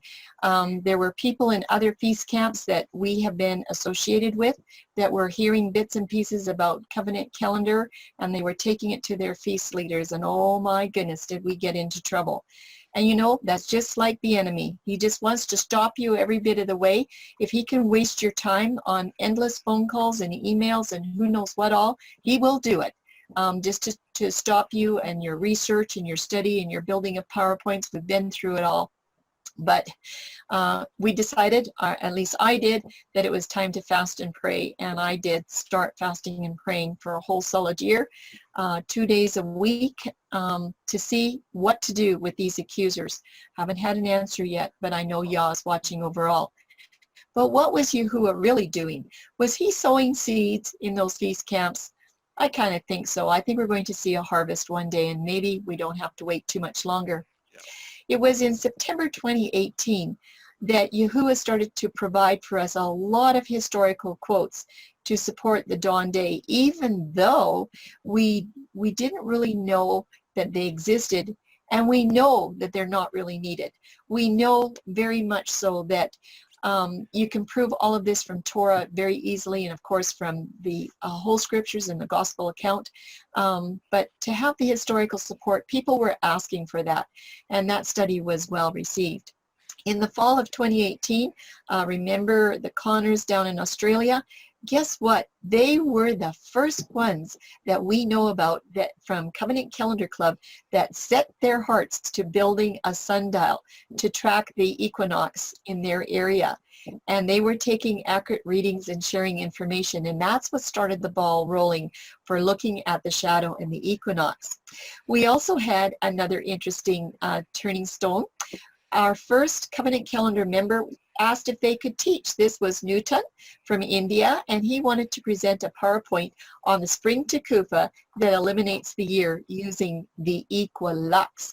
This was something from a spin-off from the equilux teaching that had been done, and he was the very first one to step up to the plate and say, I want to do a teaching. And we just thought that was great. We just want to have all of the Covenant Calendar members be able to step up to the plate and say, I have something to share. Tim, you're going to share with us this slide. Does that look like a leap of faith? It sure does to me. I know I wouldn't want to be doing that. Covenant Calendar moves forward with gusto. Observation. Back in 2013, there were about 6 well-known festal calendars. But that all changed by 2018 when there was an absolute explosion of feast calendars. Leaders were trying to protect their calendars and their members from stepping away into other ministries that seemed to have a better calendar. Yet neither leaders nor members knew how to settle the problem. Few had proper studies with spiritual verification or scriptural verification, for their calendar beliefs. Yes, I've seen a lot of material where it's a lot of hearsay. and very few scriptural texts. And when there is scriptural texts, they have a very difficult time getting linkage between them because there is no linkage between them on most calendars. The year of 2019 was a new beginning for Covenant Calendar. Yes, it was a leap of faith. Mhm. Tell us more, Tim.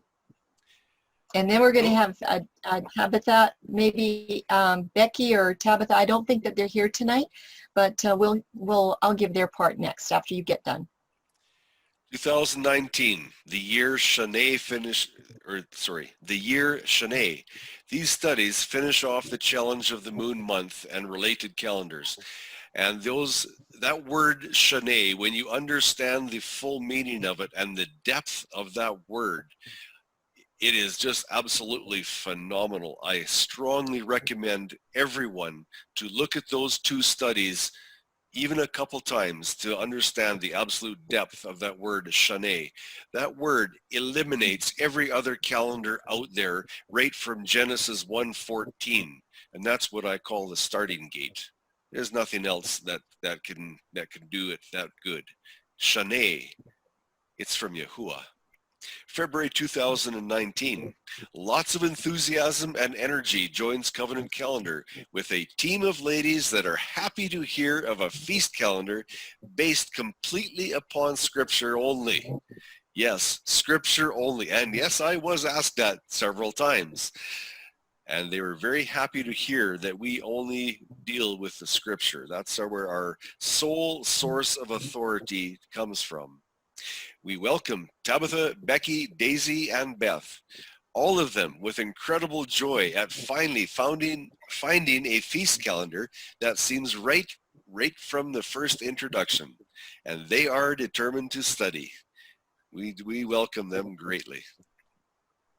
Absolutely. And Tabitha and Becky didn't waste any time. They went to a great big feast conference in February of 2019, and they were determined to hand out business cards to everybody to give an awareness of Covenant Calendar Club. They met with many top speakers, Rob Skiba, and oh my goodness, I can't even remember all the names anymore, but huge names around the world for calendar and whatnot. And they were planting seeds and sharing with many people. They didn't always get to talk to the men speakers, but they did talk to their wives, and they were pretty sure the wives were going to share something with their husbands. And there was other news as well. Many are now questioning their barley and festal moon calendars, especially the lunar Sabbath ones. This was also happening in early 2019. And these ladies knew many hundreds of people that were on these other calendars. They've been Feastkeeper for many years, and they have a wide audience of friends, feast friends and whatnot from these festivals. And so they've been sharing quite a bit. So we're waiting for the blessings of that. Anyway, website and Facebook pages, they start to pop up everywhere. This is what was happening just a year after we started.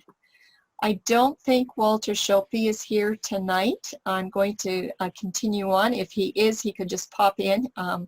Anyway, the fourth Covenant Calendar website in 2019, and I'm saying this is turning point number 11, was from Walter Shopey.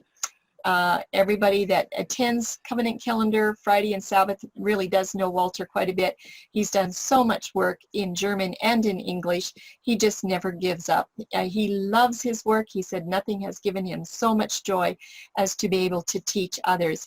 He has an amazing website, and it's been launched with many wonderful studies, like I said, in both German and English, and he has a lot of calendar studies too. He's done a lot of translation for us, and he said if you really want to learn Covenant Calendar, translate it into another language. He has many visitors and many wonderful responses that come from his website. He can't always answer all the questions. He's, still needs a little bit of help, but he is a worker for Yahuwah that just never ever tires, and we all love Walter Shopey. I think Ron and Marlise are here tonight to tell us about their Covenant Calendar website. I think it was launched in 2020, and this is the 5th website that we know about. Can you open your mics if you're here? Yeah, we sure can. Hey, Marlies. Beside me. Hello. We've had a blog for about 2016. Some mutual friends of Charlene and I were kind of feeding Marlies a little bit on the Dawn Day a little bit, and we would get notes here and there, and then the mutual friend's wife kind of slid some more stuff to us.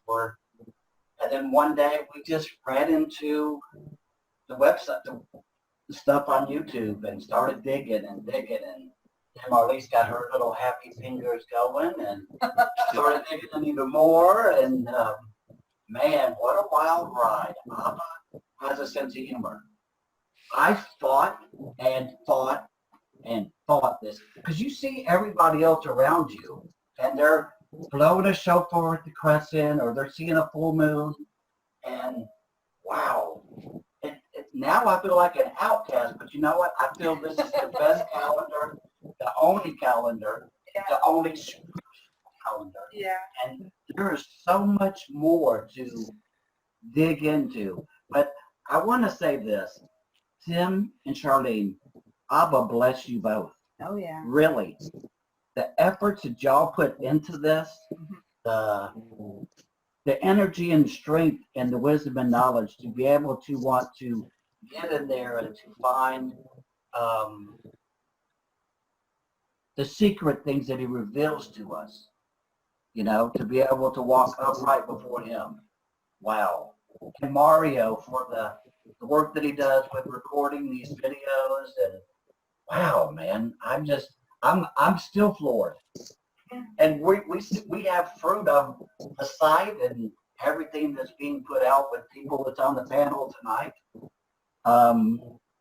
It's just amazing. What do you have to say? And I want to honor Marlies. Goodness gracious, you guys were honoring your wives and your spouses last week. And Marlies will sit here and she'll bang a study out on Shabbat, and she'll type everything up in PDFs. I mean, she's like a machine. She really calm. Yes, when we embraced Covenant Calendar, I took it to our blog. I created a page and I started to do the PDFs that you put out. I would put them onto articles, and I would clip your PowerPoint slides and add them in. And we make all those articles downloadable for anybody anywhere in the world. And we have a contact page, and I think I emailed you, was it yesterday or this morning? I can't remember, both you and Tim, about people coming on board and the reactions we're getting. And a lady from Manchester in the UK, about 2 or 3 days ago, we had a phone call with her because she discovered our blog. And Shane, Paula is she's totally floored by what she's read, and she wants to come on board. And she's an older woman, but it was lovely to speak to her. And you guys, your hearts and your characters, Charlene and Tim, it's like a cool stream that flows over to each and every one of us that get in contact with you. It doesn't matter how. And you have no idea the impact your hard work makes on us. You have no idea. But I know you see the people come. And it brings us to tears sometimes when people just out of nowhere contact us. It doesn't matter what time of day or night it is. We're willing to listen, we're willing to share, and just to watch these people embrace this. Abba is the perfect painter of this canvas, I promise you. This is awesome. Well done, you guys.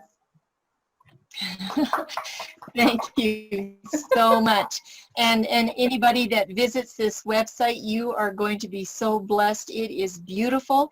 You should see how many areas they have for the truth of the priesthood, the worship statues, Yahuwah's covenant calendar. They've covered all of the bases.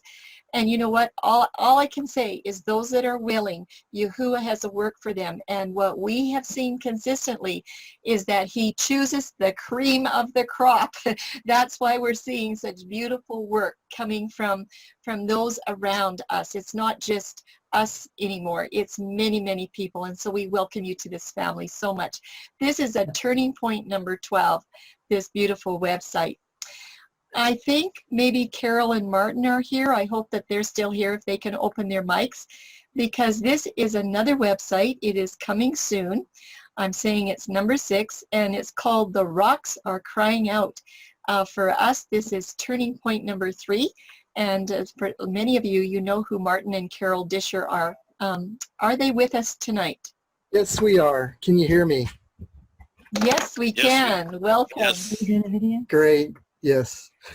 So yeah, thank you everybody for joining, and thank you for giving us an opportunity to talk about our mission and our outreach that we're putting together. It is a work in progress, and you know, I met Carol 5 or 6 years ago, and I had prayed and prayed for a person that was just you know, in the Word and that would be a godly person, and he answered my prayer. He gave me someone that totally changed my life, showed me so many things that were wrong in what I believed. And, you know, Carol has a knack at just turning a conversation around into something that is beautiful. And she can point out and, you know, show people truths that are in the Bible in every conversation.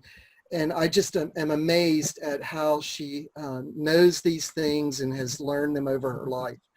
And what she did when we were, you know, beginning to learn, and what I've been doing is helping her grow with this. And, you know, she asked me, how can we get people, you know, to know these things? And there's many things, you know, it's not just calendar, although you guys are doing an awesome job and you're pointing out very specific things.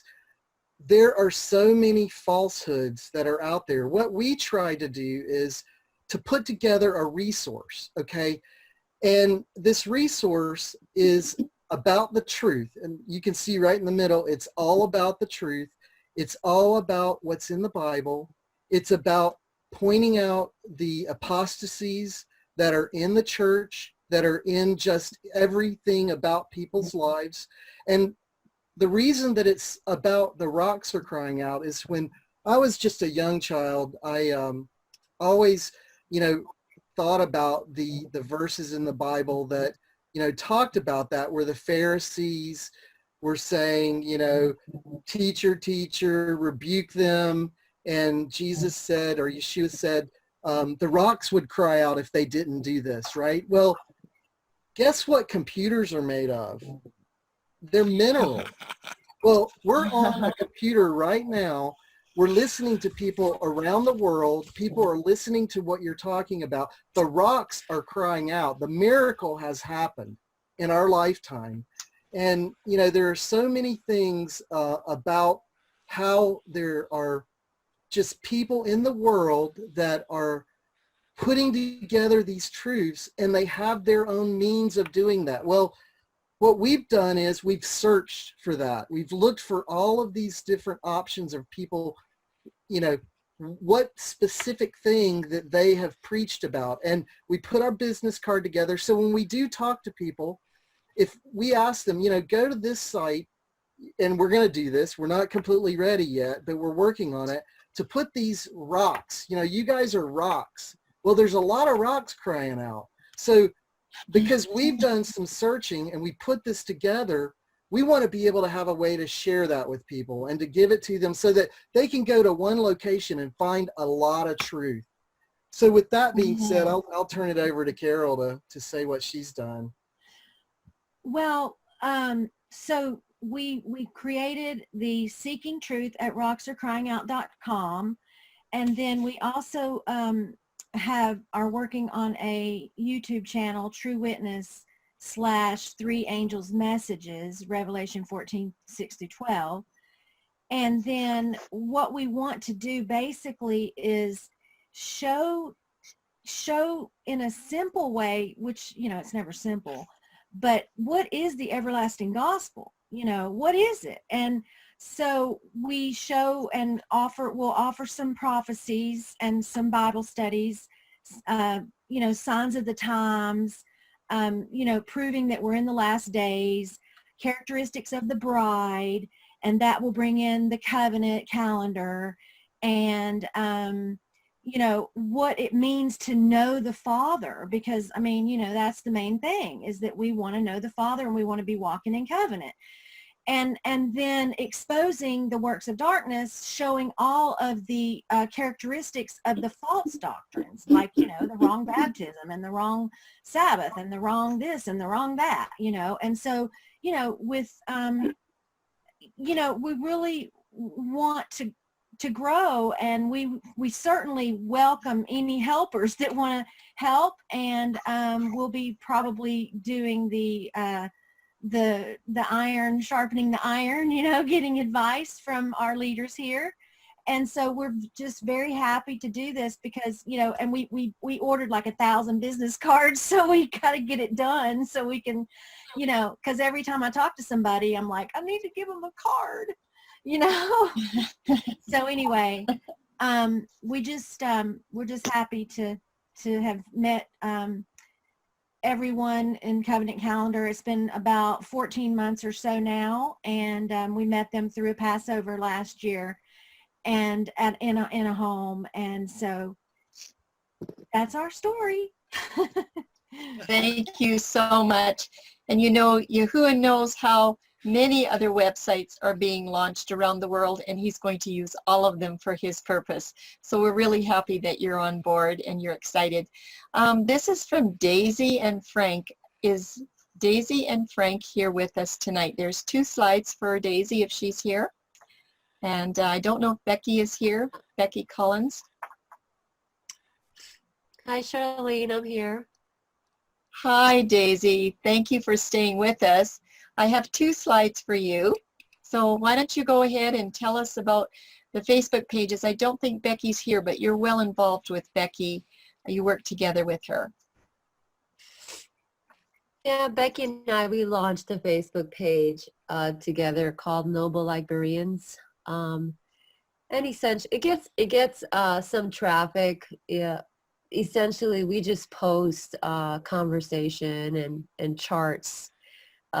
Becky's done a really good job of putting up a lot of charts up there that, you know, can just help people navigate some of the questions and some of the issues that come up with the calendar. So that's basically it. Okay, and this here one with the moon, that was one that Becky did. This pretty chart here in purples and mauves, Daisy did that. If you have a chance to go to that Facebook page, you're going to love that chart.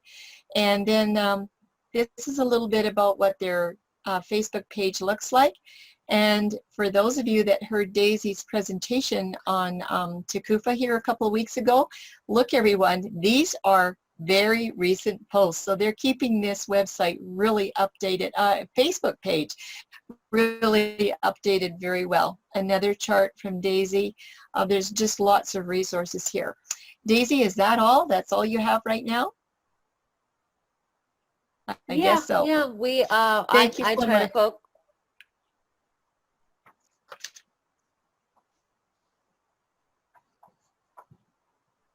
We love working with Daisy. She's just a great lady, and there's a great team. We did mention Tabitha and Becky and Daisy and Beth, and they're just wonderful ladies. Okay, I don't know if we have Lisa or Stacy here tonight. If Lisa or Stacy are here, this is another Covenant Calendar Facebook page. The original invitation went out March 14th in 2019. It was from Covenant Calendar Club. I think maybe they said they couldn't be here tonight. But anyway, this is turning point number 15. And as you can see, this is when it went out. I still had this. It went out March 14th, 2019. Can you see that, everybody? 2 members. 2 members right there. Got it at 12:07 p.m. Okay, and the subject was Vin Thomas invited you to join Torah to the Tribes Covenant Calendar Group. So this is a Facebook page. Remember, we said everybody said you need to be on Facebook, but Tim and I don't do Facebook, so we don't know how to do this, right? We don't have time. But Facebook pages are coming out everywhere. So here's an update for February 2020. a Facebook team of about 10 Covenant Calendar Club members formed to work together to answer frequently asked questions and posting shorter study papers to new inquirers about Covenant Calendar. And they have also stepped up to the plate, and they've done many of the presentations for Covenant Calendar Club on Friday evening and Sabbath mornings. They've just been a great group to work with. I just got this brand new information from Lisa just before we started tonight. There's an update from today. She said they now have 568 members. Okay, I think that's quite a nice jump for just 13 months. And she said they have about 5 new members that join every week. They are very careful about their Facebook page. It's Covenant Calendar. It's not for arguing and for dating or debating or debunking. They are trying to help people understand what Covenant Calendar is all about. And there's many that are coming to the Facebook page. They don't always get to the calendar studies on a weekly basis. But this is also something interesting that has happened. We did tell you that when we started out with the Dawn Day, that there really wasn't anything on the web at all. Well, that has all changed. Since 2010 to 2020, in the last 10 years, there is a lot of material on the internet now. Yes, there is a lot of debunking of the Dawn Day or the Sunrise Day. You can bet it's out there, but there's a lot of good information for the Dawn Day as well. This was video that we watched on May 3rd in 2019. All of the contact information was here at the beginning and at the end of this YouTube. I was amazed because most of these, you cannot contact these people. If they say something wrong, there's no way to get a hold of them to help share with them maybe some things that they have missed. But because of this contact information, I actually called Chris, and it was on around the 3rd, and I talked to him. He is an assistant pastor to David Carrico. Some of you might know David Carrico. He's a speaker with John Pounders at Now You See TV, and they are holding to an Enoch calendar. However, Chris is not in the box. He's out of the box. He found the Dawn Day somewhere, and he was studying it. Now, although David Carrico with an Enoch calendar is doing sunrise, he wasn't too upset about Chris doing a PowerPoint or a video on the Dawn Day, but he did a very good job. It was a very good presentation. I had a very nice conversation with him about the rest of Covenant Calendar, and he said he was going to search it out. And he said it doesn't matter what David Carrico thinks, he does his own thing. He thinks for himself. He studies for himself, because we know that the Enoch calendar is a very strong counterfeit calendar right now. You know, there are so many video studies that are popping up all over the place, and they are exposing the sunset theory. This message is going to get out. Some still use the term sunrise instead of the dawn twilight, but you know what? Eventually they're going to find out what the truth is. So it's just a little tiny switch. But the thing is, does Yahuwah have plans to expose the Dawn Day to the world first? Like, what is he actually planning to do? We've been all trying to figure it out. So Covenant Calendar is going to begin to travel. Tim, can you give us a little bit more now on Passover 2019? Yes, a new feast camp in Kelowna, BC called Friends of Yah asked us to come and share with the group why we are keeping different feast dates. All of these people were friends from 10 years ago, hearing about calendar studies for many years. They were very excited about learning how simple and beautiful Yahuwah's covenant calendar was.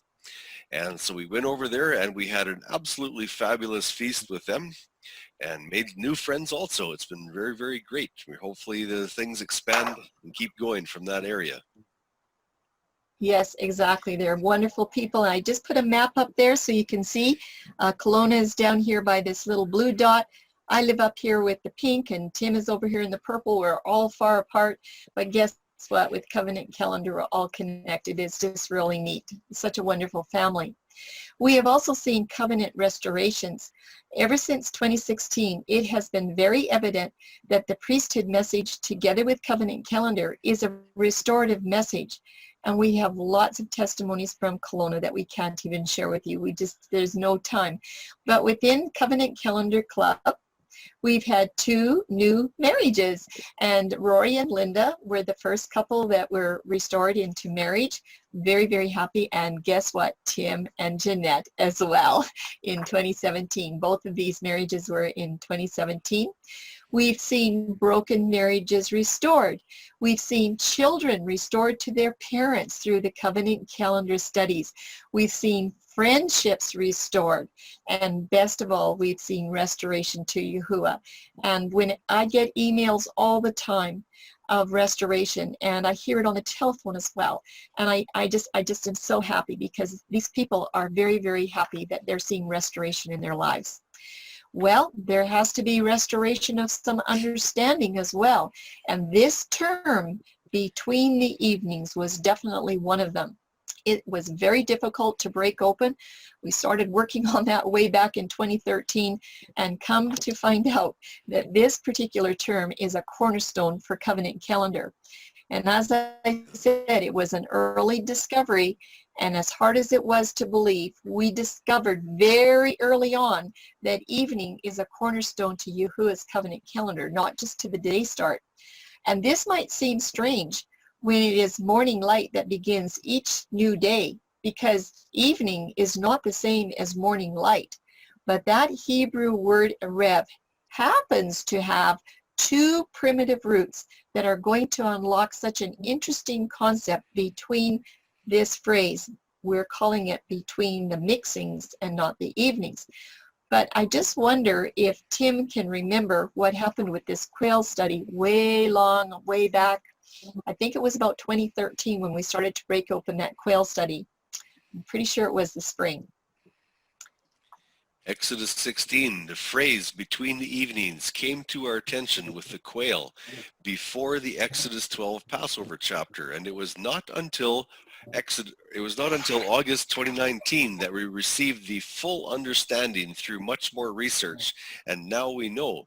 There's also another area too that between the evenings showed us how the daily sacrifice timing has been changed by those that are promoting the lunar calendar, because the lunar calendar made a very bad mess of that phrase between the evenings or between the mixtures.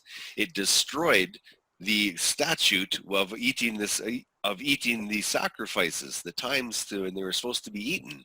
So those had to be changed to accommodate their lunar calendar. So this phrase between the mixtures is an incredibly important phrase. We really it really made a huge impact on Covenant Calendar. So that was number 1. We had to have a restoration of understanding. These are just some of the high points, but there's a number 2 restoration of understanding too, Tim, right? With this Enoch count. Yes. Exposing Enoch's count. 2016 to 2019. Since 2018, counterfeit calendars abound everywhere. Currently, it appears that the Dead Sea Scroll calendars could be the closest counterfeit to the Covenant calendar, and yet they are still miles apart. There are huge, massive, insurmountable problems with Enoch. The Joshua calendar study easily exposes the darkness of Enoch and other cousin calendars. Joshua is so brilliantly clear on the problems of Enoch. It is absolutely astounding. September 2019 update. Pastors of recent moon calendar feast camps and many other similar people seem to make a transition from moon month calendars to Enoch calendars.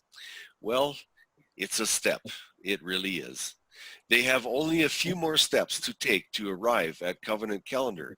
The traditions need to be removed. The deceptions need to be removed. Just like the layers of an onion, step by step, they will come off if they are searching Yahuwah, if they are searching truth, because Yahuwah has promised, if we are searching, if we are doing our due diligence, if we are digging, we will arrive at truth. He's promised us that.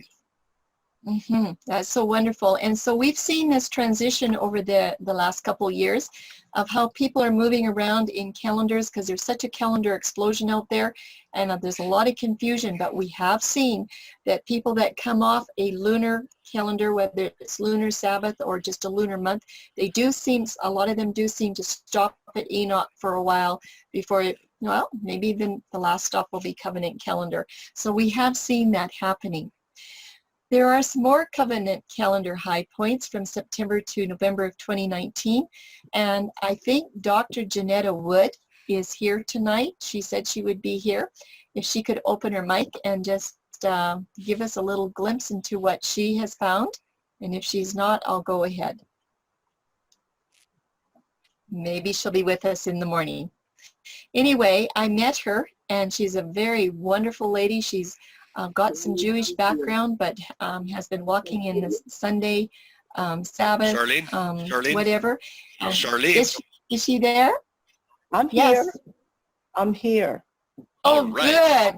Yeah, I've been Good. listening. Okay. This is your, I'm it's excited. your turn, Dr. Jetta. Can you hear me okay? Yes. Okay, great.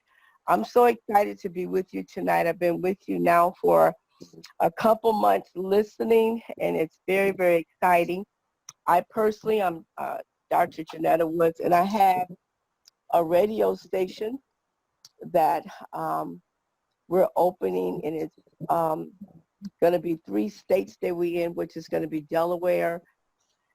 It's a tri-state. It's Delaware, New Jersey, and Philadelphia. We're going to be coming in an hour, and I would love for you guys to come on and be a part of that. I have a women's group, and the name of the women's group is Voices of Intercession. It's about 2,000 of us that comes on every morning at 5 o'clock. We've been here for the whole group is about 5,000, about 2 of us interchangeably are there every morning. We've been there since 2007. Wow. Wow. Has been encouraging us.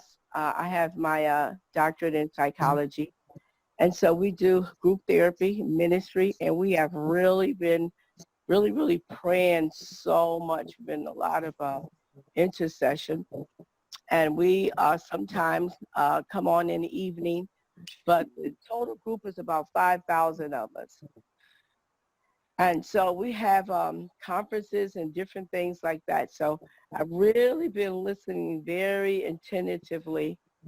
And I do have a Jewish background, trying to get back to my Jewish roots. And so I found this to be very intriguing and very exciting.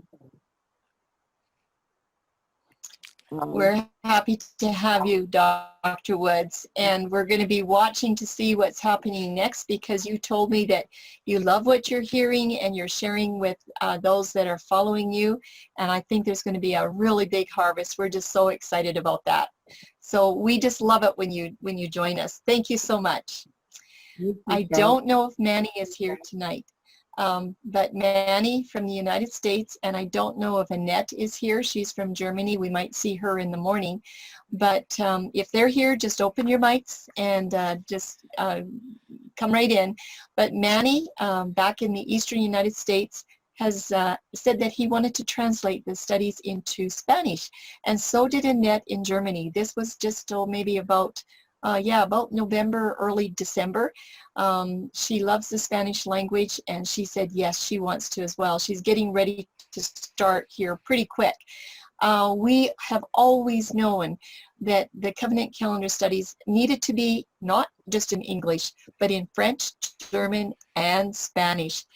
So we've just been waiting, and these 2 people just stepped up to the plate and said, we are willing to do something. So put them in your prayers, because they have a big job ahead of them. I just wanted to mention a little bit about Todd, our good friend Todd, that is following the priesthood and the Covenant Calendar studies. He's an inmate in a facility there in Colorado. His mother is Katie. She's probably here with us tonight like she usually is. But Todd has been doing a great work there in this facility among other inmates, it's taking a little bit of time, but he's got 2 or 3. They get moved around quite a bit. So the people that he's working with sometimes get moved around and they're not together anymore. But he calls me about once or twice a week, and he said, Charlene, I am totally committed to this message. I am not turning my back. I'm not taking my hand off the plow. I'm going to find every person in here that needs to hear this message. And it's slow going, so do remember him. He is reaching inmates there in that facility, and they're waiting to have a room open up so that they can worship on Sabbath and during the feast and festival times.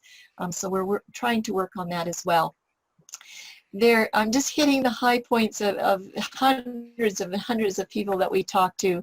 There is another group that is around Utah, Arizona border area, and Dawn Day has been searching them out. A lot of these people are Church of God people or Seventh-day Adventist people, but there is a very high interest in calendar, especially among the Church of God people. And I do want you to remember this group down there in Arizona in the Utah area. Dee and Vicki, they join us on a regular basis. I don't know if they're here tonight, but they have been so blessed.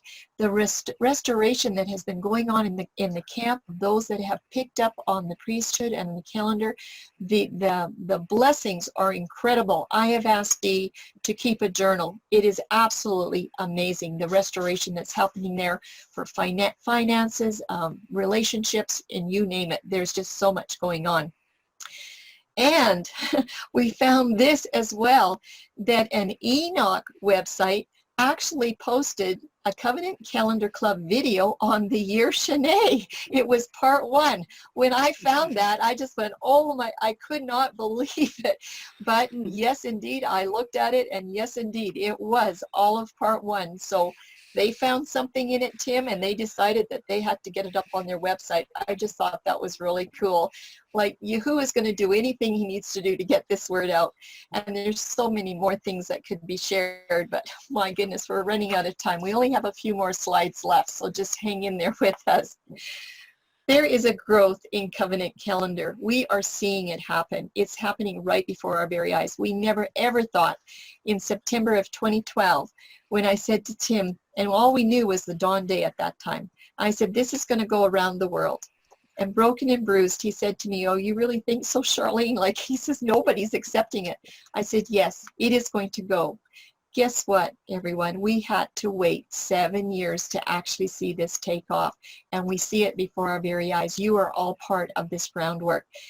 Yahuwah has found his people all over the world. They're in little pockets. We're all scattered. We're all by ourselves, but he knows exactly what he's doing, and he's going to have lights everywhere so that when the time comes, he's got the whole world covered. He knows what he's doing.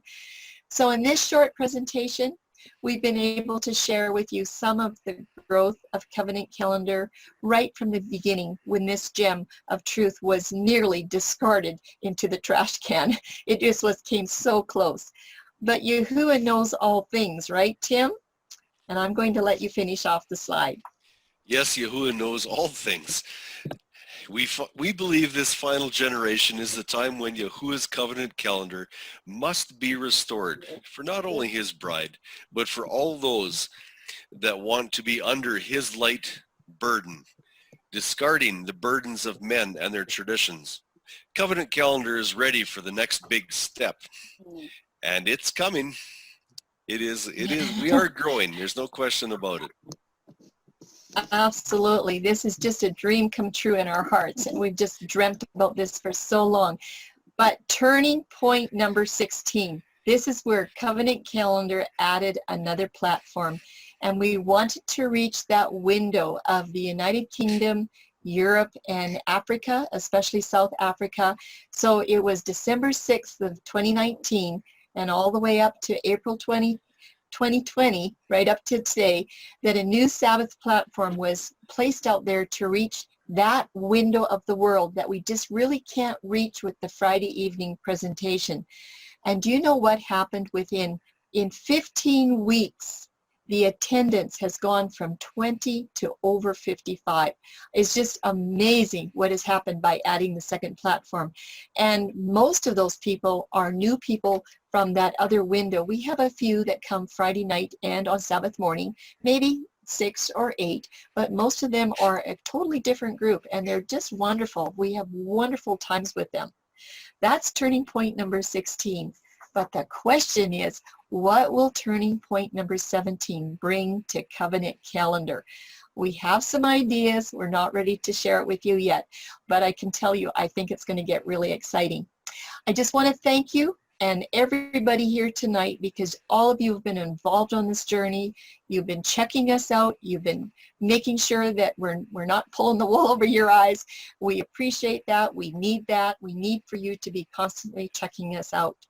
But as we finish up, we only have a slide or two left. We want you to know that when sharing Covenant Calendar, you need to be ready to reap the harvest or count the cost, because it's going to be one or the other. You need to be ready for questions from everywhere on everything. You need to be ready for arguments, ridicule, scorn, and mockery. And the accusations, they just don't stop coming. You need to be ready for shame. I had to go through a lot of that as well. You might have to endure loss of family and friends, loss of church attendance. You just don't fit in with your fellowship anymore. Loss of feast attendance. We've been kicked out and booted out.